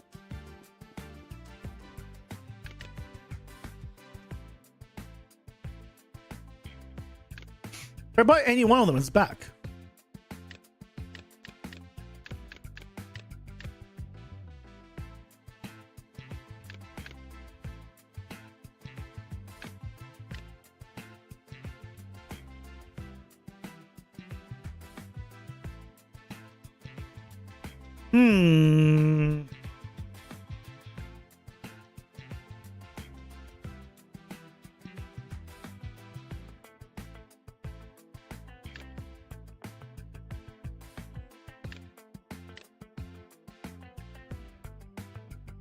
What is going on?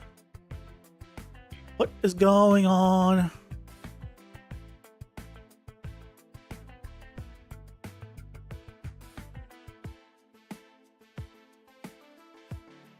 This is only happening on generate. Right? So...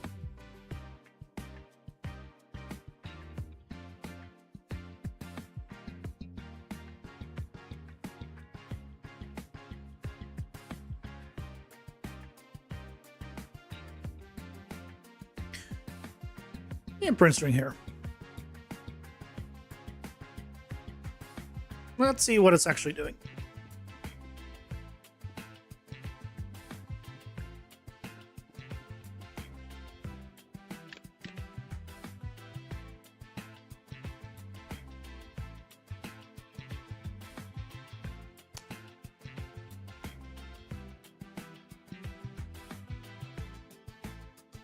I saw a false. There was one false and then one to true.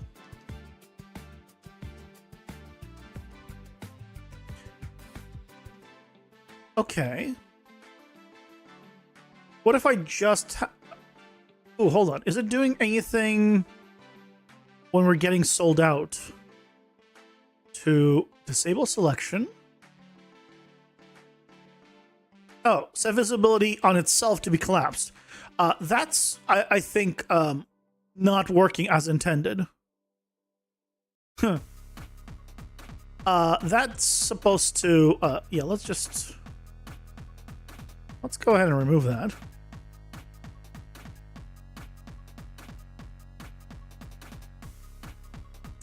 I think there used to be something there that is no longer there.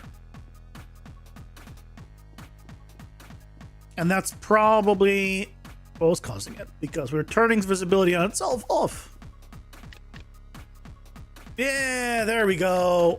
And now we cannot buy it. You still see the card underneath it. If you were to get the upgrade again, you kind of see what it would have been.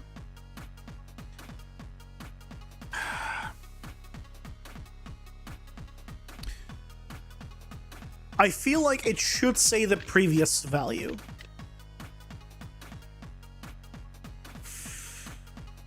I feel like it should say the previous value. So right now, it still shows, if I move myself, it'll be easier to see, right? 110 to 115, which would have been the third upgrade. But it says sold out. So I feel like if it's sold out, it should display the previous value. The last one you actually bought, instead of a new one.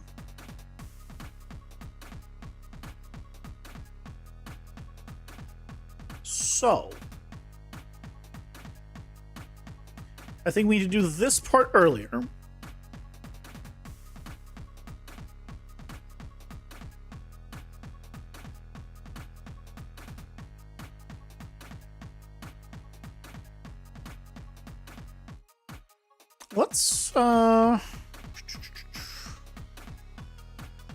Let's collapse this a little bit. I select all of this, and this is going to be collapse nodes.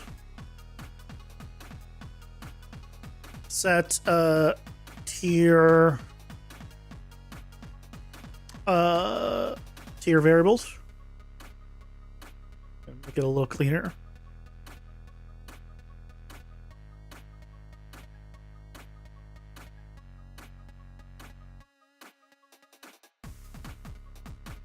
Actually, I'll just rename it to set tier and variables.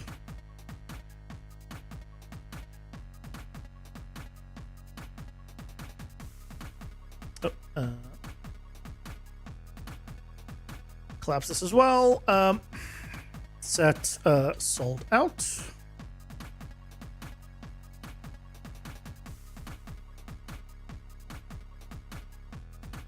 I really should use the collapse nodes more often. It just really does help a lot.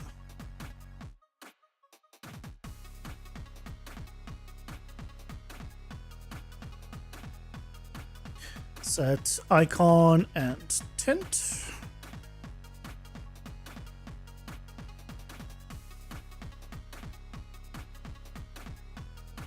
Nah, chaos reigns. I mean, true. You do have a point. You do have a point, though.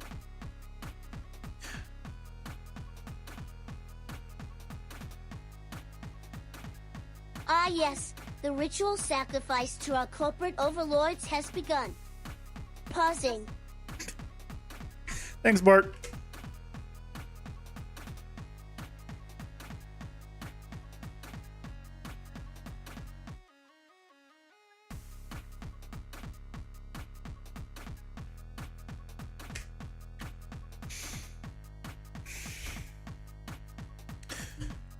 Use hardware cursors for one target platform, software cursor for all platforms, but comes with FPS costs. Use hardware cursors for one target platform, software cursor for all platforms, but comes with FPS costs.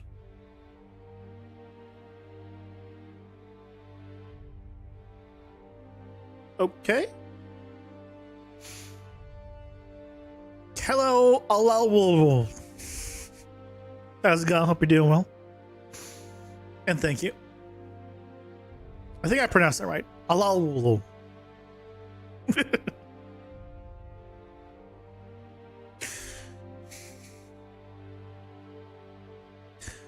I appreciate it. Software cursor Unreal are widgets, so all target patched programs will be able to run it. Hardware cursors are a PC thing. Oh, so if I only ship to PC, I can use hardware cursors. But if I plan to ship, let's say, to anything else, I'll probably use software cursors, is what you're saying. I mean, that's fine. I'm planning to only ship to PC at the current moment. There's no plans on consoles or anything like that, but I don't see this. I mean, it'd be nice to be able to, to make this game and put it on consoles, but I don't have that high hope.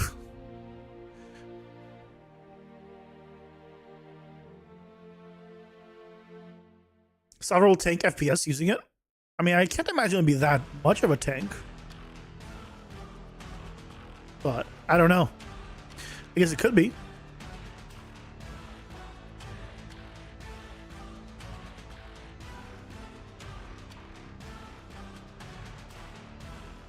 Cursors are on my list, but just not on the immediate list.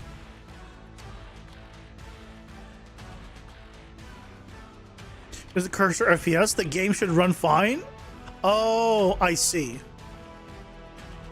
Okay. Well, that's not the end of the world, but yeah, that would be annoying.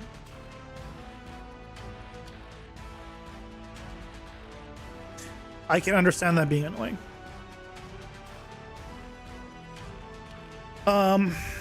Get sold out. Okay, so we need to basically change things based on whether it's sold out. So here,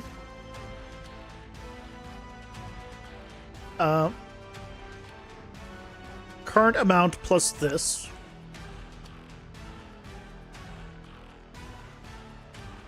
is being set in tier 3. So no. So here we need to do a select. If it is not sold out, then we do as we were going to. If it is sold out, we just do current amount.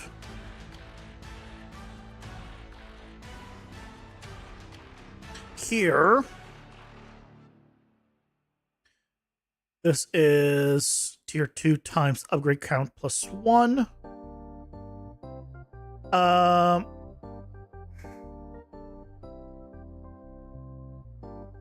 This is tier 2 values. No, this needs to be also the same thing here. So if it is not, it does this. Otherwise, it does this.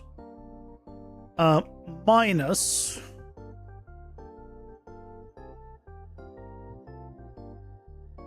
this value. Let's just make sure this works, and then I'll clean this up.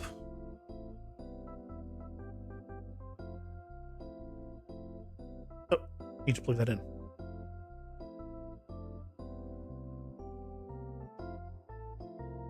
So the health upgrade after 2 upgrades should still say 105 to 110, basically. Even though I already have 110. It says 105 to 110. The cost still went up. So I just also make the cost back down, or put the cost back down, or remove it. Honestly, probably remove it. Let's just remove the cost.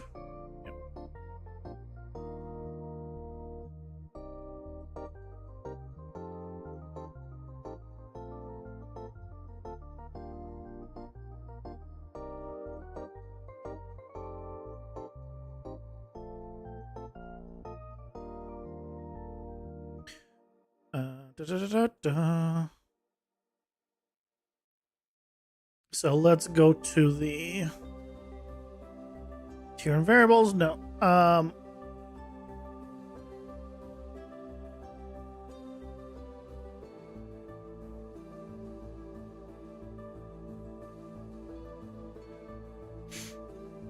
Oh, this is the shop cost. Yeah, this is the cost. Why does it say icon intent? This is not icon intent. This is icon and cost.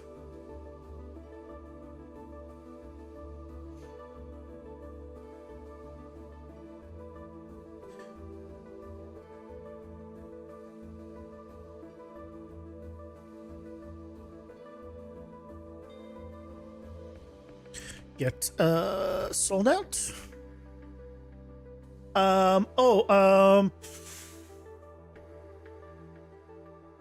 No, I want this. Actually, I want to put it here.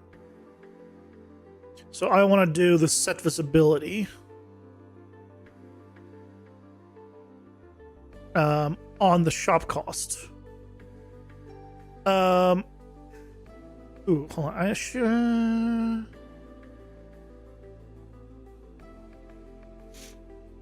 No, I want to keep that control. So what I'm going to do then, yeah, is go back here.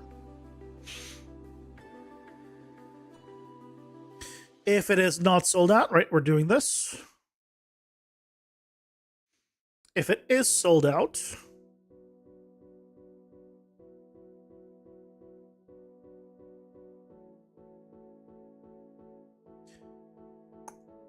then we're just setting it to collapsed. And we're still setting the icon.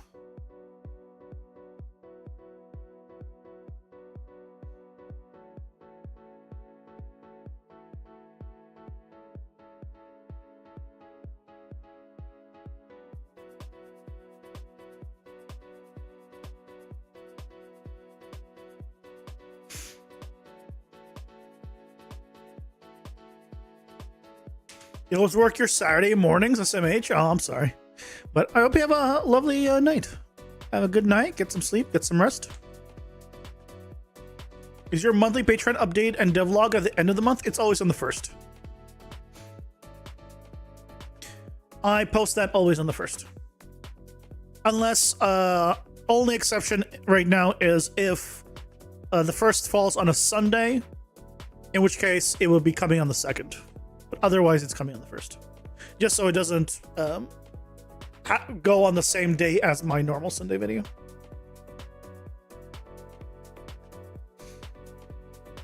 But either way, first.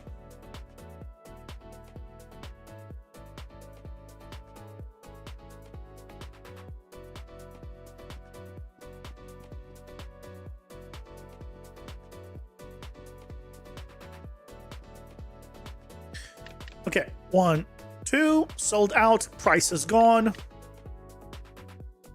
Yeah, that's better.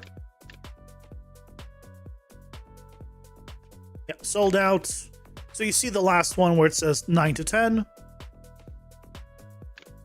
see the last one that says 105 to 110. It's sold out, it doesn't have a price anymore. I think that's relatively good. Okay. And crank this up. From 500, what?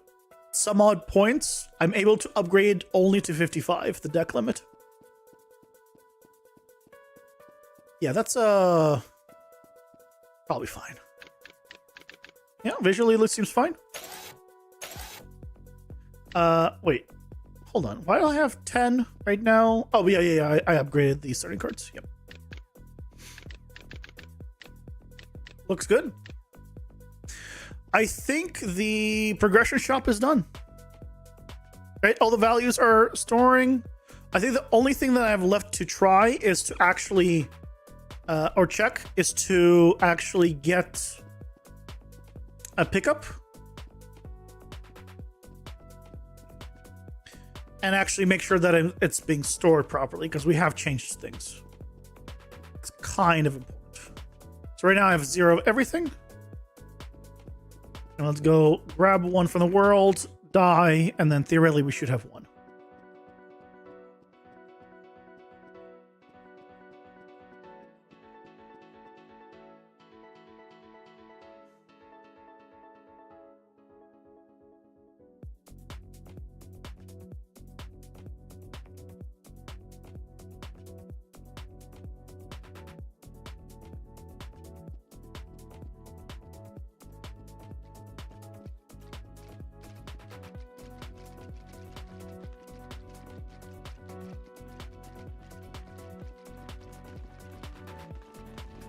Boink. I think there's one here. Yep. Give me that. Okay.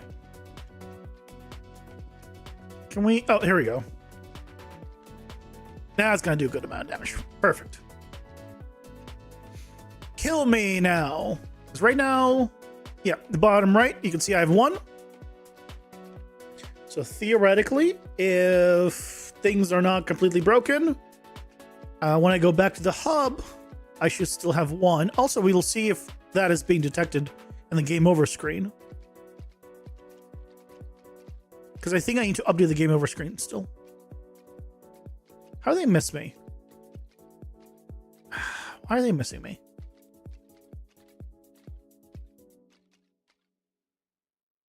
So no, the hub is not showing it. Also, I don't have controller support here.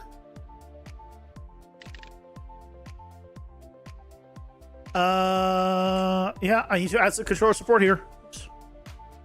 I used to have it, but we changed stuff.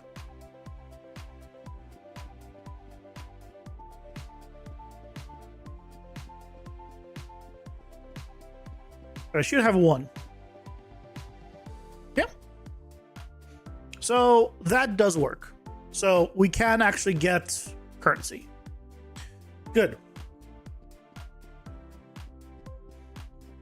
And one thing I came to realize is because I'm no longer unloading parts of the level, you actually load the entire level, and it's just frustrum culling from there. I could go back to what I wanted to do, which was picking 3 random points and making those the actual spawn locations instead of having it on every single one of them, and then just disabling it after 3. I don't want to keep it to like loading in, or sorry, not loading in, to loading the entire thing. But currently Dungeon Architect doesn't support either frustrum culling and the performance on loading in level or rooms is insanely bad. So, yeah. That's really the main problem. Okay.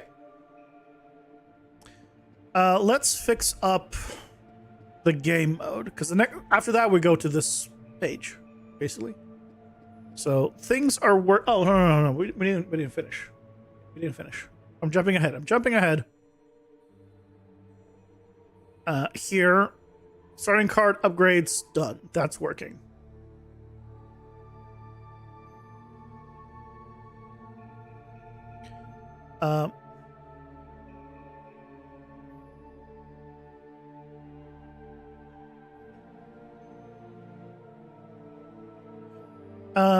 Dungeon currency. Ooh, yeah. So we need to implement that still. So dungeon currency upgrades, I think, are set up. But let's confirm. I believe that would be under the stats.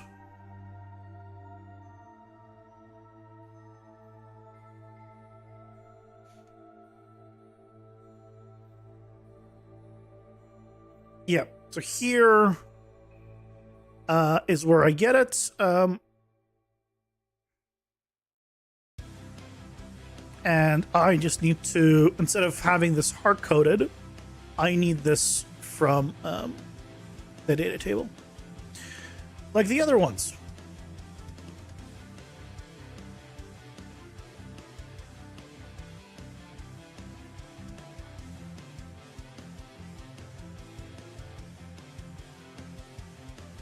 Dungeon currency.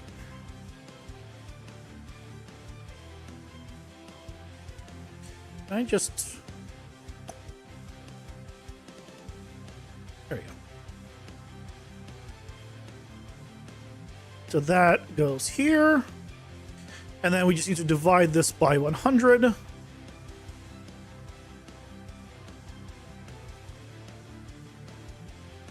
Also, I know I can just multiply this by 0.01.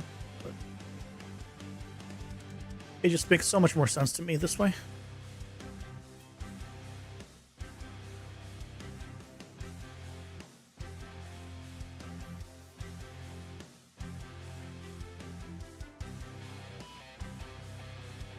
So this will get us this equivalent.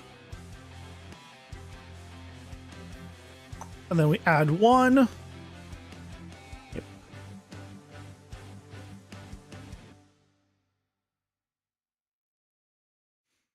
And then we have this. Okay, so that should be correct now. So we should be able to get a lot more from a pack. And we can take a look. Well, the packs currently are set up in a weird way where it's not... no, actually, should be able to test this. Should be able to test this. The packs should give me 100 XP each right now. Still. That's not going to be how it's going to be in the end. It's not going to be per pack. It'll be per mob type, which will be a lot easier to deal with.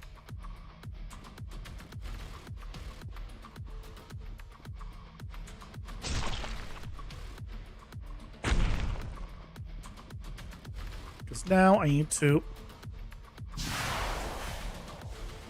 Why are you doing that?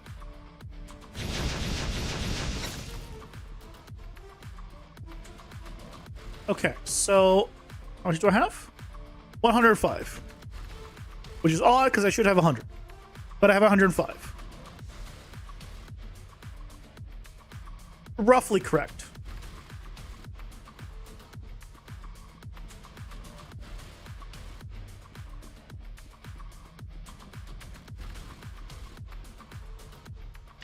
Then if we upgrade the dungeon currency drops from 100... I need to give myself the currency. You can see on the right there. Upgrading it, so it's now at 165%. So I should have considerably more.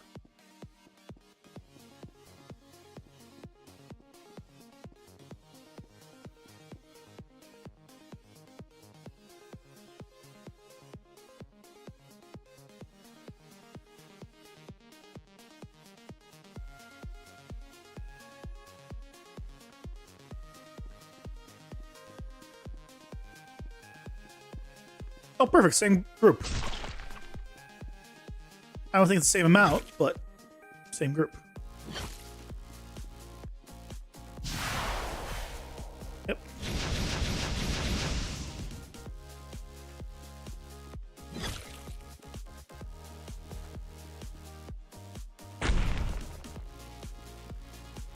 $179. 179 divided by divided by 1.65.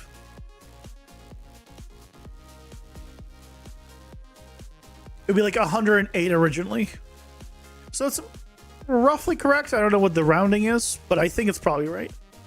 I think it's rounding a little bit in the XP that they're given. It's hard to say at the current moment because that's not going to be the end result, but it seems about right. I have more, so it is working. Great. So we can say that the dungeon currency upgrade is good. Not collapse to function. Not collapse to function. Collapse. So this is dungeon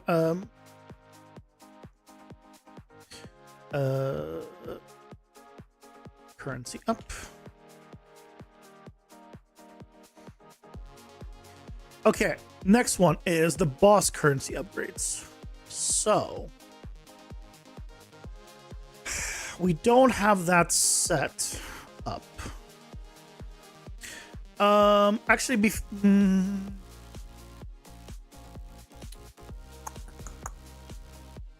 I don't have boss currency upgrades set up for this. Where would this be? It's in the abilities.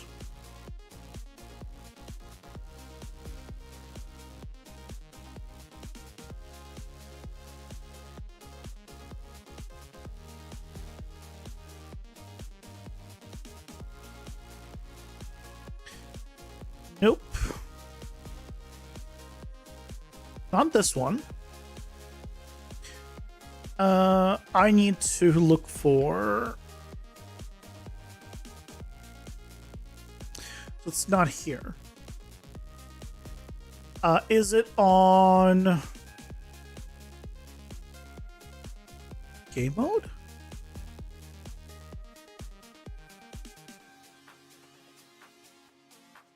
No. Yes. Yes. Game mode, here it is. Okay. So this plus the amount. So I need to take whatever these values are and multiply them based off of my upgrades. So what's the best way of doing that? Probably before the loop.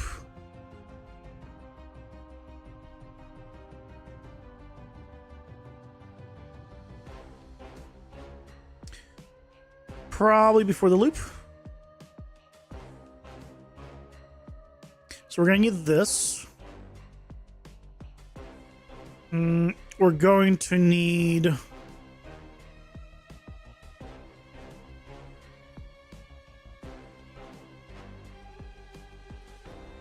We're going to need you. Right?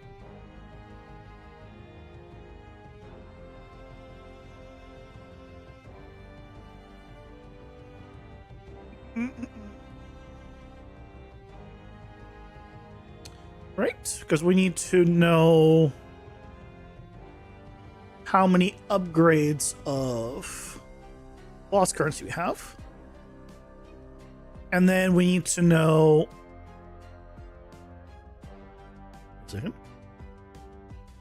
At a progression shop. Yeah, that's where we need to know how much we're doing this for. And here we need to check the boss currency. So we just check this.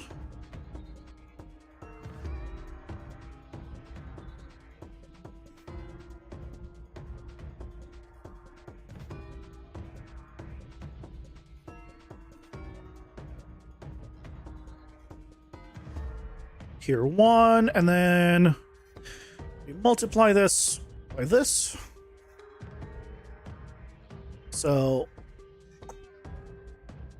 for the boss currency, right, it is increased boss currency drops by a certain percentage.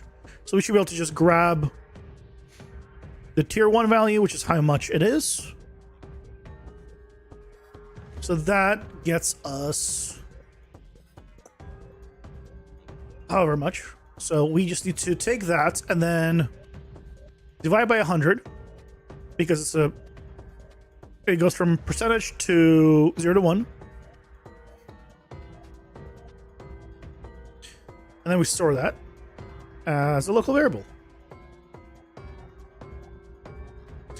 And this is the boss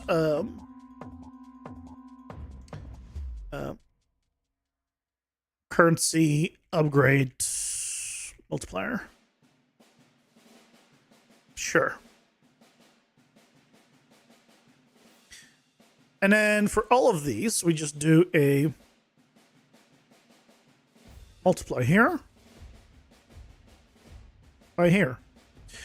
Annoyingly, it does convert it to a float, but I think that should be fine. Yeah, it goes back to integer. That should be fine. Theoretically, should be fine.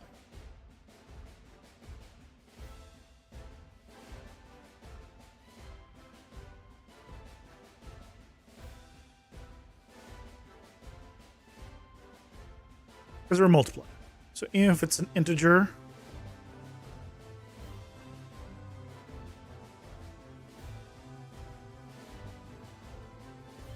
I guess I need to detach it, or you can select put multiple in there.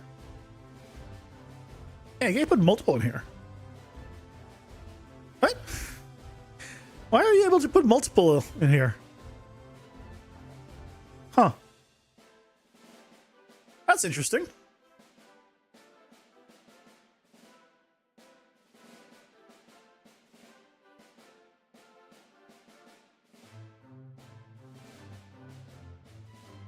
Okay. So this will multiply however much I have. I will add it. Great. Ooh. Yeah, so this, where's it complaining? Oh.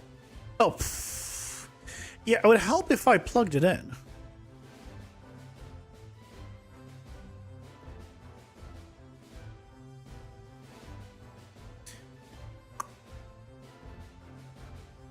It would probably help if things were plugged in. Just possibly. I'm not 100% on this one. Maybe it helps to have things plugged in. Maybe. Would it really help though? I mean, I don't know.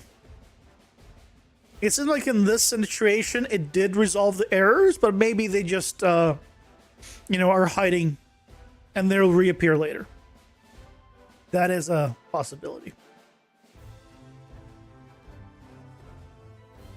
So here, everything is correct. We're setting all the variables. This happens when we do add boss currency. And this also sets it in the game instance equivalent. So this should work. Oh, amount here. We also need to do it on here. That would be bad. Here we also need to do these. Great. I love it when it converts when I don't want it to. Because we just set this correctly. So let's get rid of you, and you.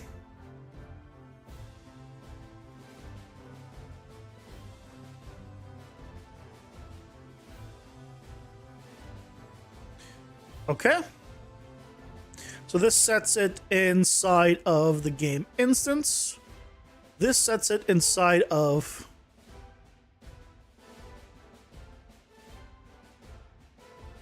the current boss currencies.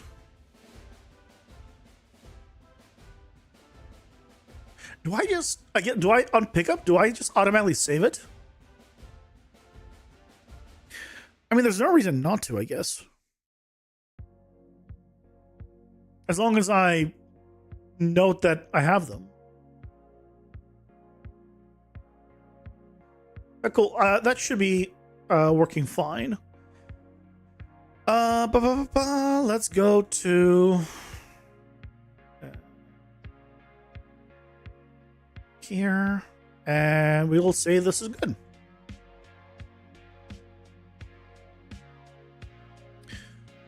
Boss currency up. Last one is the curse reduction, which I believe is already set up.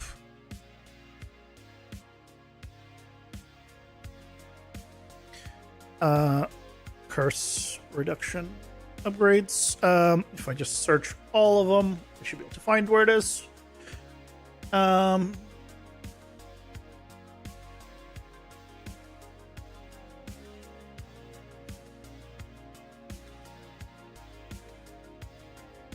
If we're vulnerable, yes. Why do I have a -0 here? What hell's going on with this one?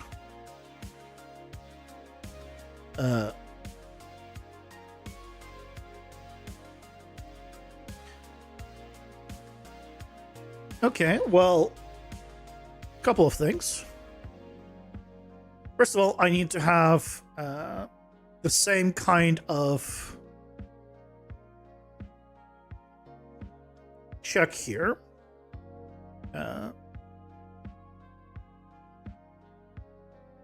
Here, I guess. No. Where is it? Let's grab you.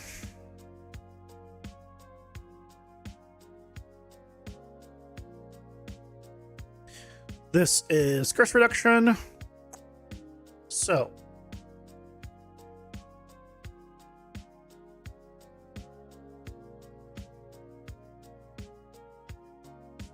Vulnerable is the curse. So here.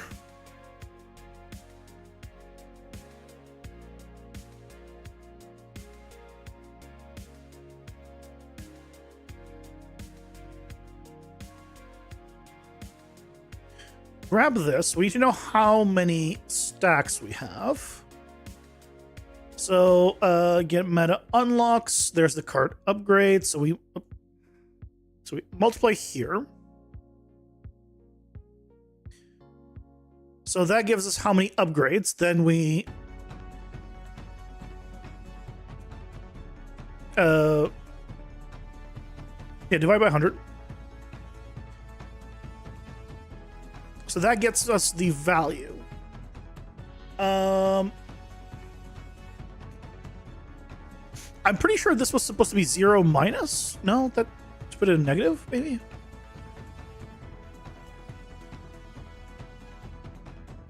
Vulnerable is supposed to deal less damage, I'm pretty sure.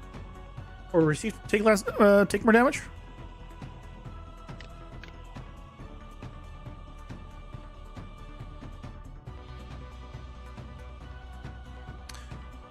Vulnerable is an aura, so I wouldn't care.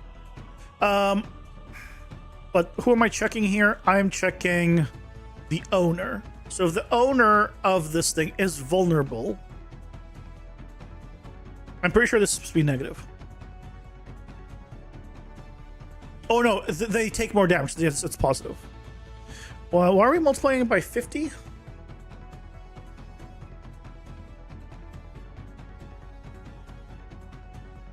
Let me just take a look at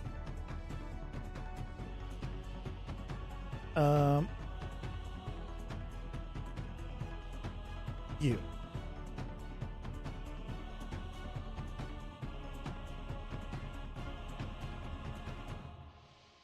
Set active item. Let's go to the player. My brain is forgetting our ability. My brain has forgone what it does because it's been so long.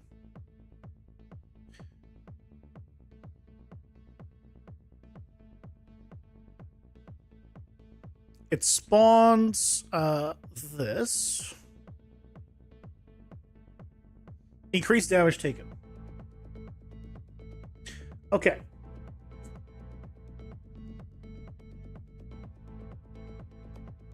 Add vulnerable aura gameplay tag.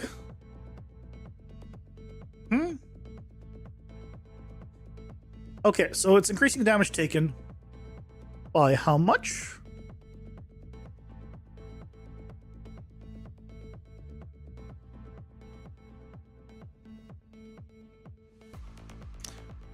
Is it on AC abilities?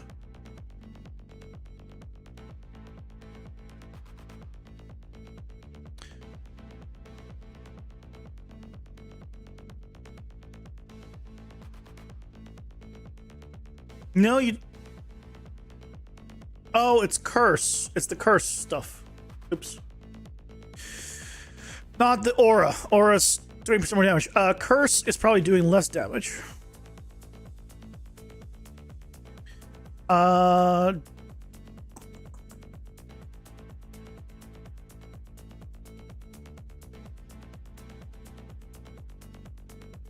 I not have a curse table?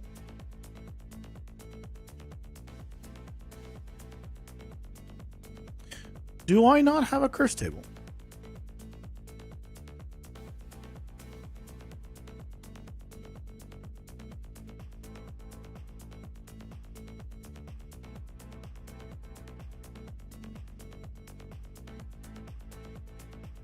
Enable curses. Vulnerable. Adds curse vulnerable. Great. I guess because I don't have a curse table.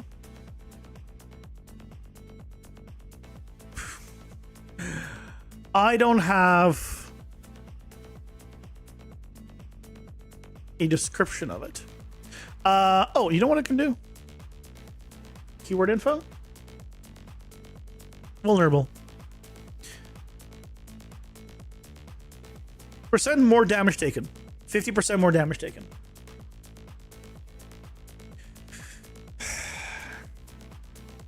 This is where I'm storing it. On the keyword information. Good job, me. That needs a rework. That needs a rework. I need a data table like the cards one, and then that'll be better. But now that I know that it's supposed to increase it by 50%. So this is divides it, and then... But that gets me the amount of upgrades I have for reducing it. So then I need to multiply this by 50. So if I have an upgrade at 5% reduction, then I divide by 5 by 100. So I should do this much less, and I multiply it by 50. Oh, wait. No. That's the opposite. I need to do 1 minus 0.05 and multiply that by 50.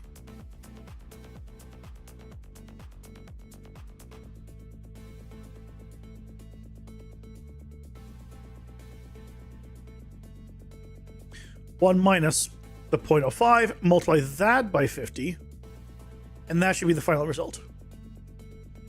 So if we have 5 upgrades that reduce the curse by 5%, then we divide by 100,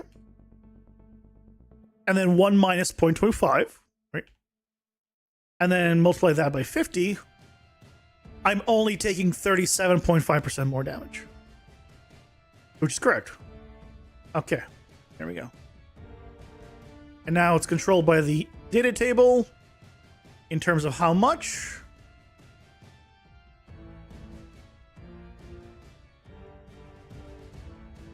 So good.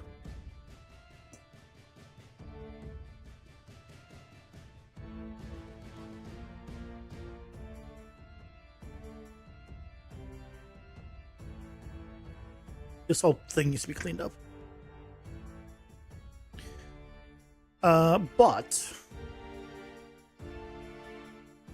curse reduction upgrades. What is this one for? This is for enfeebled. Enfeebled, less damage dealt. Okay.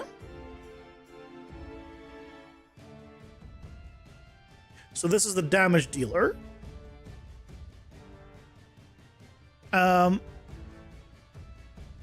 Minus 30%. This is, yeah, minus 30. It should get the information from a data table, but it doesn't. It's hard-coded right now. It's fine. So I just grab basically what I had here.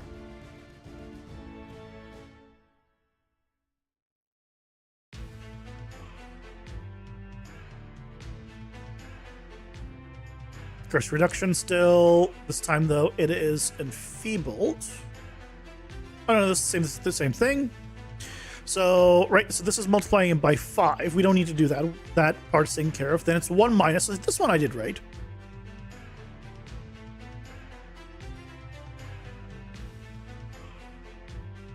So this one I did right with the 1 minus and everything. I don't know what happened to the other one. And then this is the strength of it.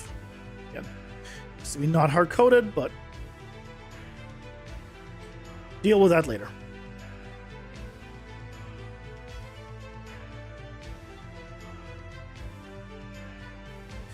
Okay.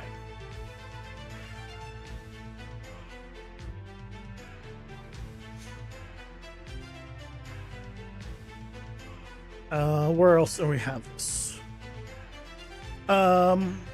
Meta progression shop, we don't care about. Player. Oh, here, we don't care about this. And this is for what? Max health. Oh, this is the curse for the max health. So curse reduction. So again, this is replacing you times 0.3 plus 0.7. What? Why is it times 0.3 and plus 0.7? What did I do? What is...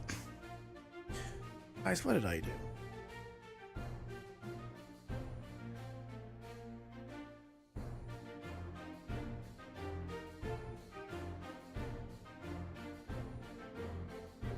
What is the frail set to? Percent less max health. 30% less max health. So times 0.3 and plus 7.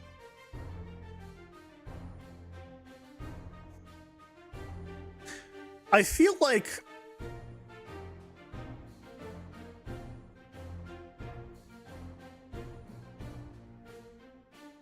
oh, yes.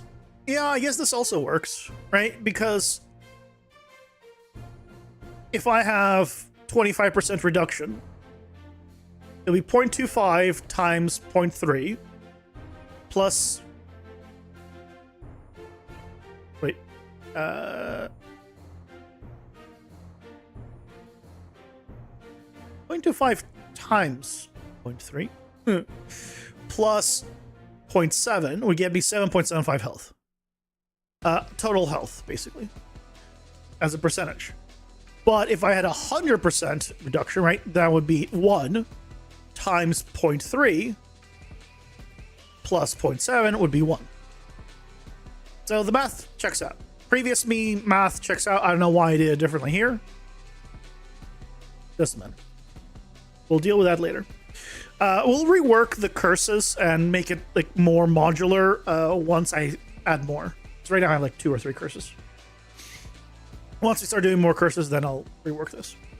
Make a proper data table and all that good stuff. But that should be then the curse stuff working. I think that's all of them. Just double check. I did frail, I did enfeeble, and I did vulnerable. Those are the 3 curses I have currently. And maybe I will rename this. I'll either keep it on the card keyword info or I'll figure it out. I probably just need to get the need to get this data table to get the value. And then once I get this value, I can just use those. It's fine. Collapse nodes, curse, reduction. Okay.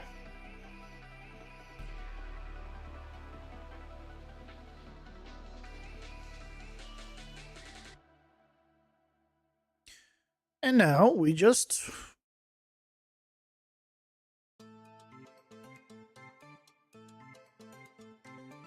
clean this up, and we're good to go.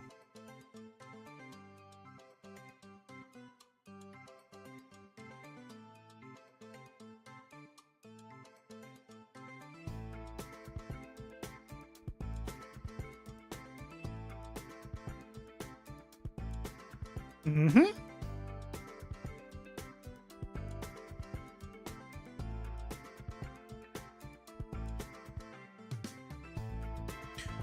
Okay.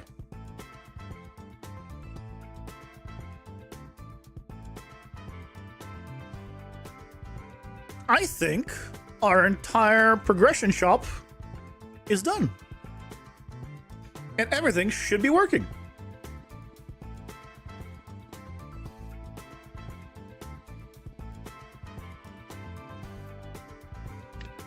All right, we can buy things. Get myself currency again. All right, you can see the currency. We can buy things. Oh, I need to reset that back to unlimited. We can increase the size of our deck. We can increase the start of a starting deck. All the values get updated.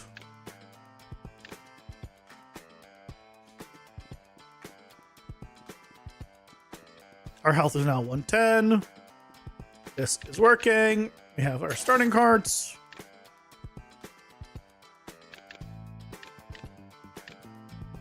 Yeah. Nice. We did it. Health up. Let's just change the limit on this back to 99. You have 99 upgrades of health. I mean, that's going to be very long and very hard to do if you ever want to do it that way. I'm sure someone will use like cheat engine or something to get max health, but that's, you know, it's a single player game, so they're only hurting themselves in that regard. I think we're good. So that means that Monday,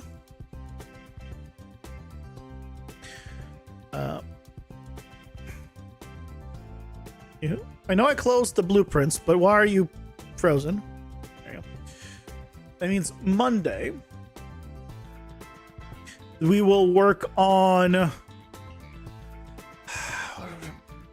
I guess I probably should set this up to at least work between tabs, even if I don't set up the stats. But we need to fix up the game over screen, because that is broken right now. I think it's the biggest compliment if someone ever mods your game. I mean, you don't need to mod it to use cheat engine. And I don't know if you're familiar with cheat engine. Cheat engine just reads a bunch of like data, and you just tell it, find where the number 5 appears. Well, now that number is 4. Find where something was 5 then and 4 now. And you keep doing that enough, and you'll eventually get the where that information is stored. And you just change that number and changes it. That is a very simplified thing, but it's... I've used cheat engine. I think it's super simple to do. You basically just need enough data for it to narrow down where it is that information is stored, and then you can modify it.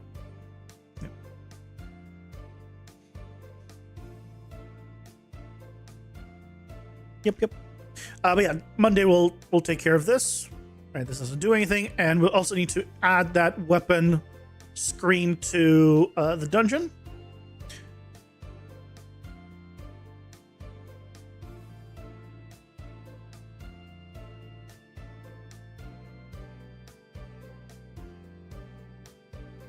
So here we have the activated cards, the deck cards, the shop pool, the exhausted cards, and we'll add the weapon abilities, the weapon here.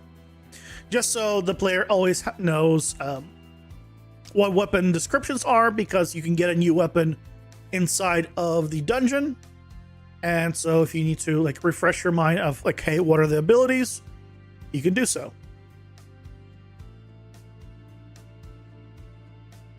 Because I believe we have everything covered in here. Right. Gives you the cooldown, the damage, the description. I think that's all you really need. Why does this both say 1 second cooldown?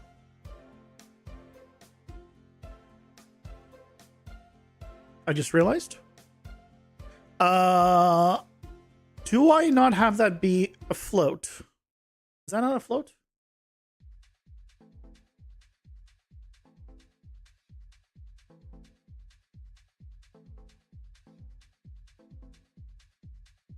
Oh, why is this 1 and 1? 0.5, 1.5.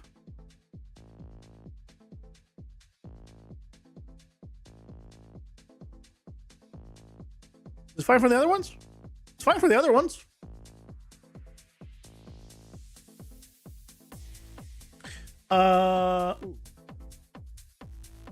I gotta change that that value or that display. Hold on, can we do that real quick?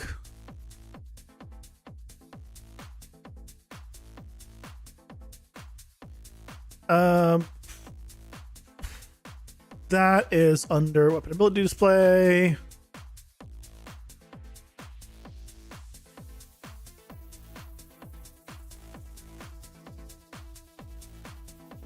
Yeah, I'm doing a round.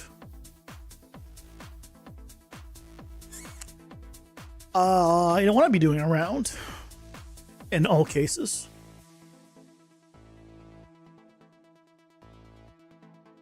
How do I check if there's decimal points? If there's anything after the decimal point?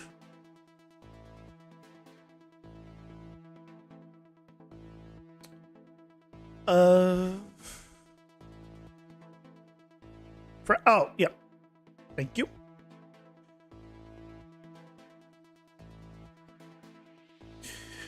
If this is, yeah, it's frac. If this is equal to 0,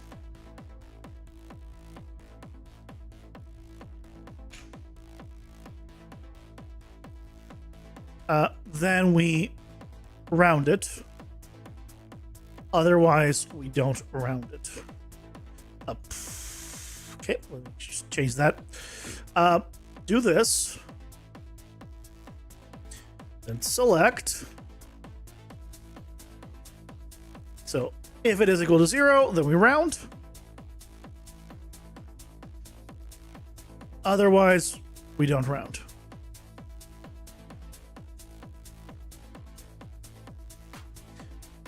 Okay, and then we do the same thing here.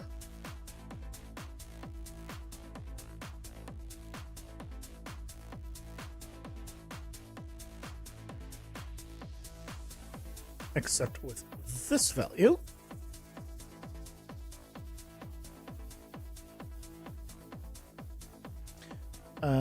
Can I just do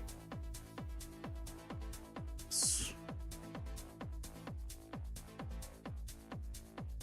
It's not the prettiest thing.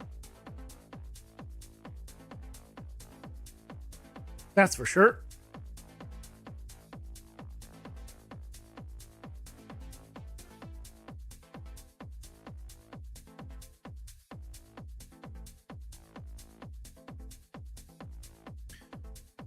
So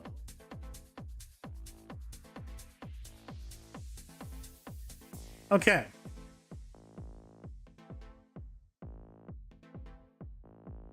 Let's see. Did I do it right? No?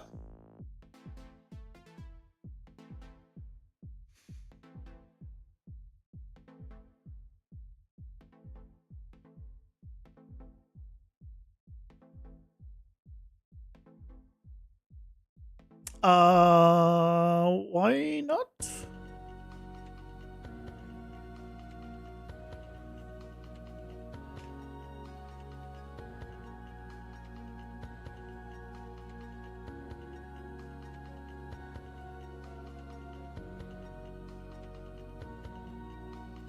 I thought this was going to be it.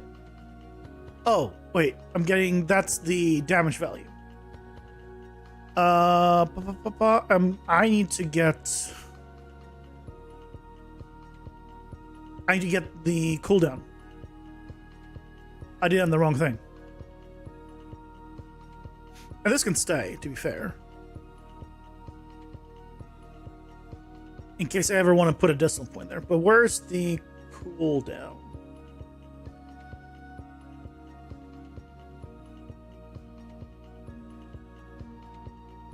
Cooldown. Ah, here.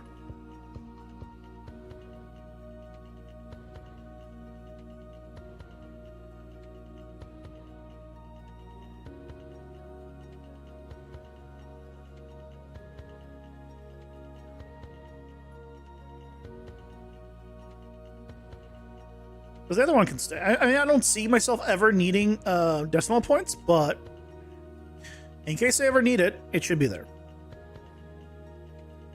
0.5 second cooldown, 1.5, and why is the other one have a decimal point? Excuse me?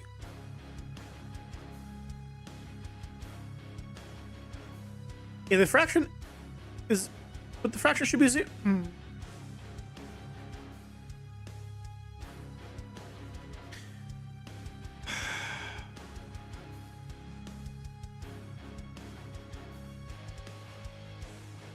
Darn it. Is this 0.5? It says 0.5.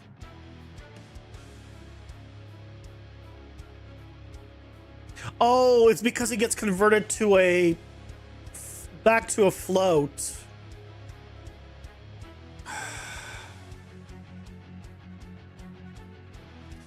Yeah, it needs to be here. That's... It needs to be here. True.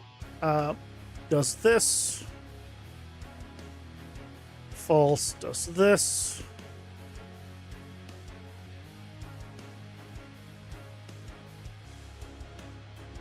I'm pretty sure it's because I was just giving it a float. Yep, there you go. Whole number and then fraction.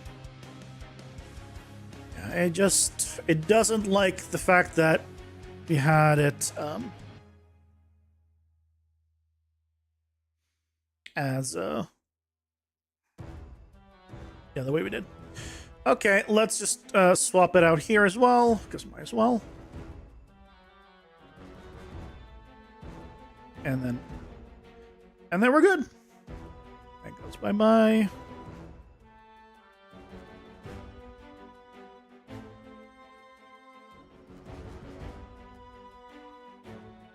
And that goes bye.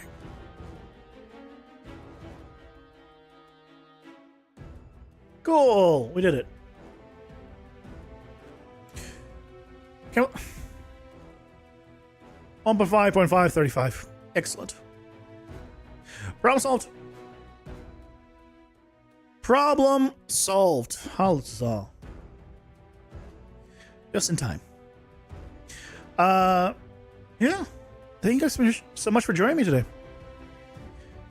I am going to go and probably laid out. I don't think I'm over whatever the morning stuff was. Probably just need to drink more water, to be fair. But I'm going to take it easy.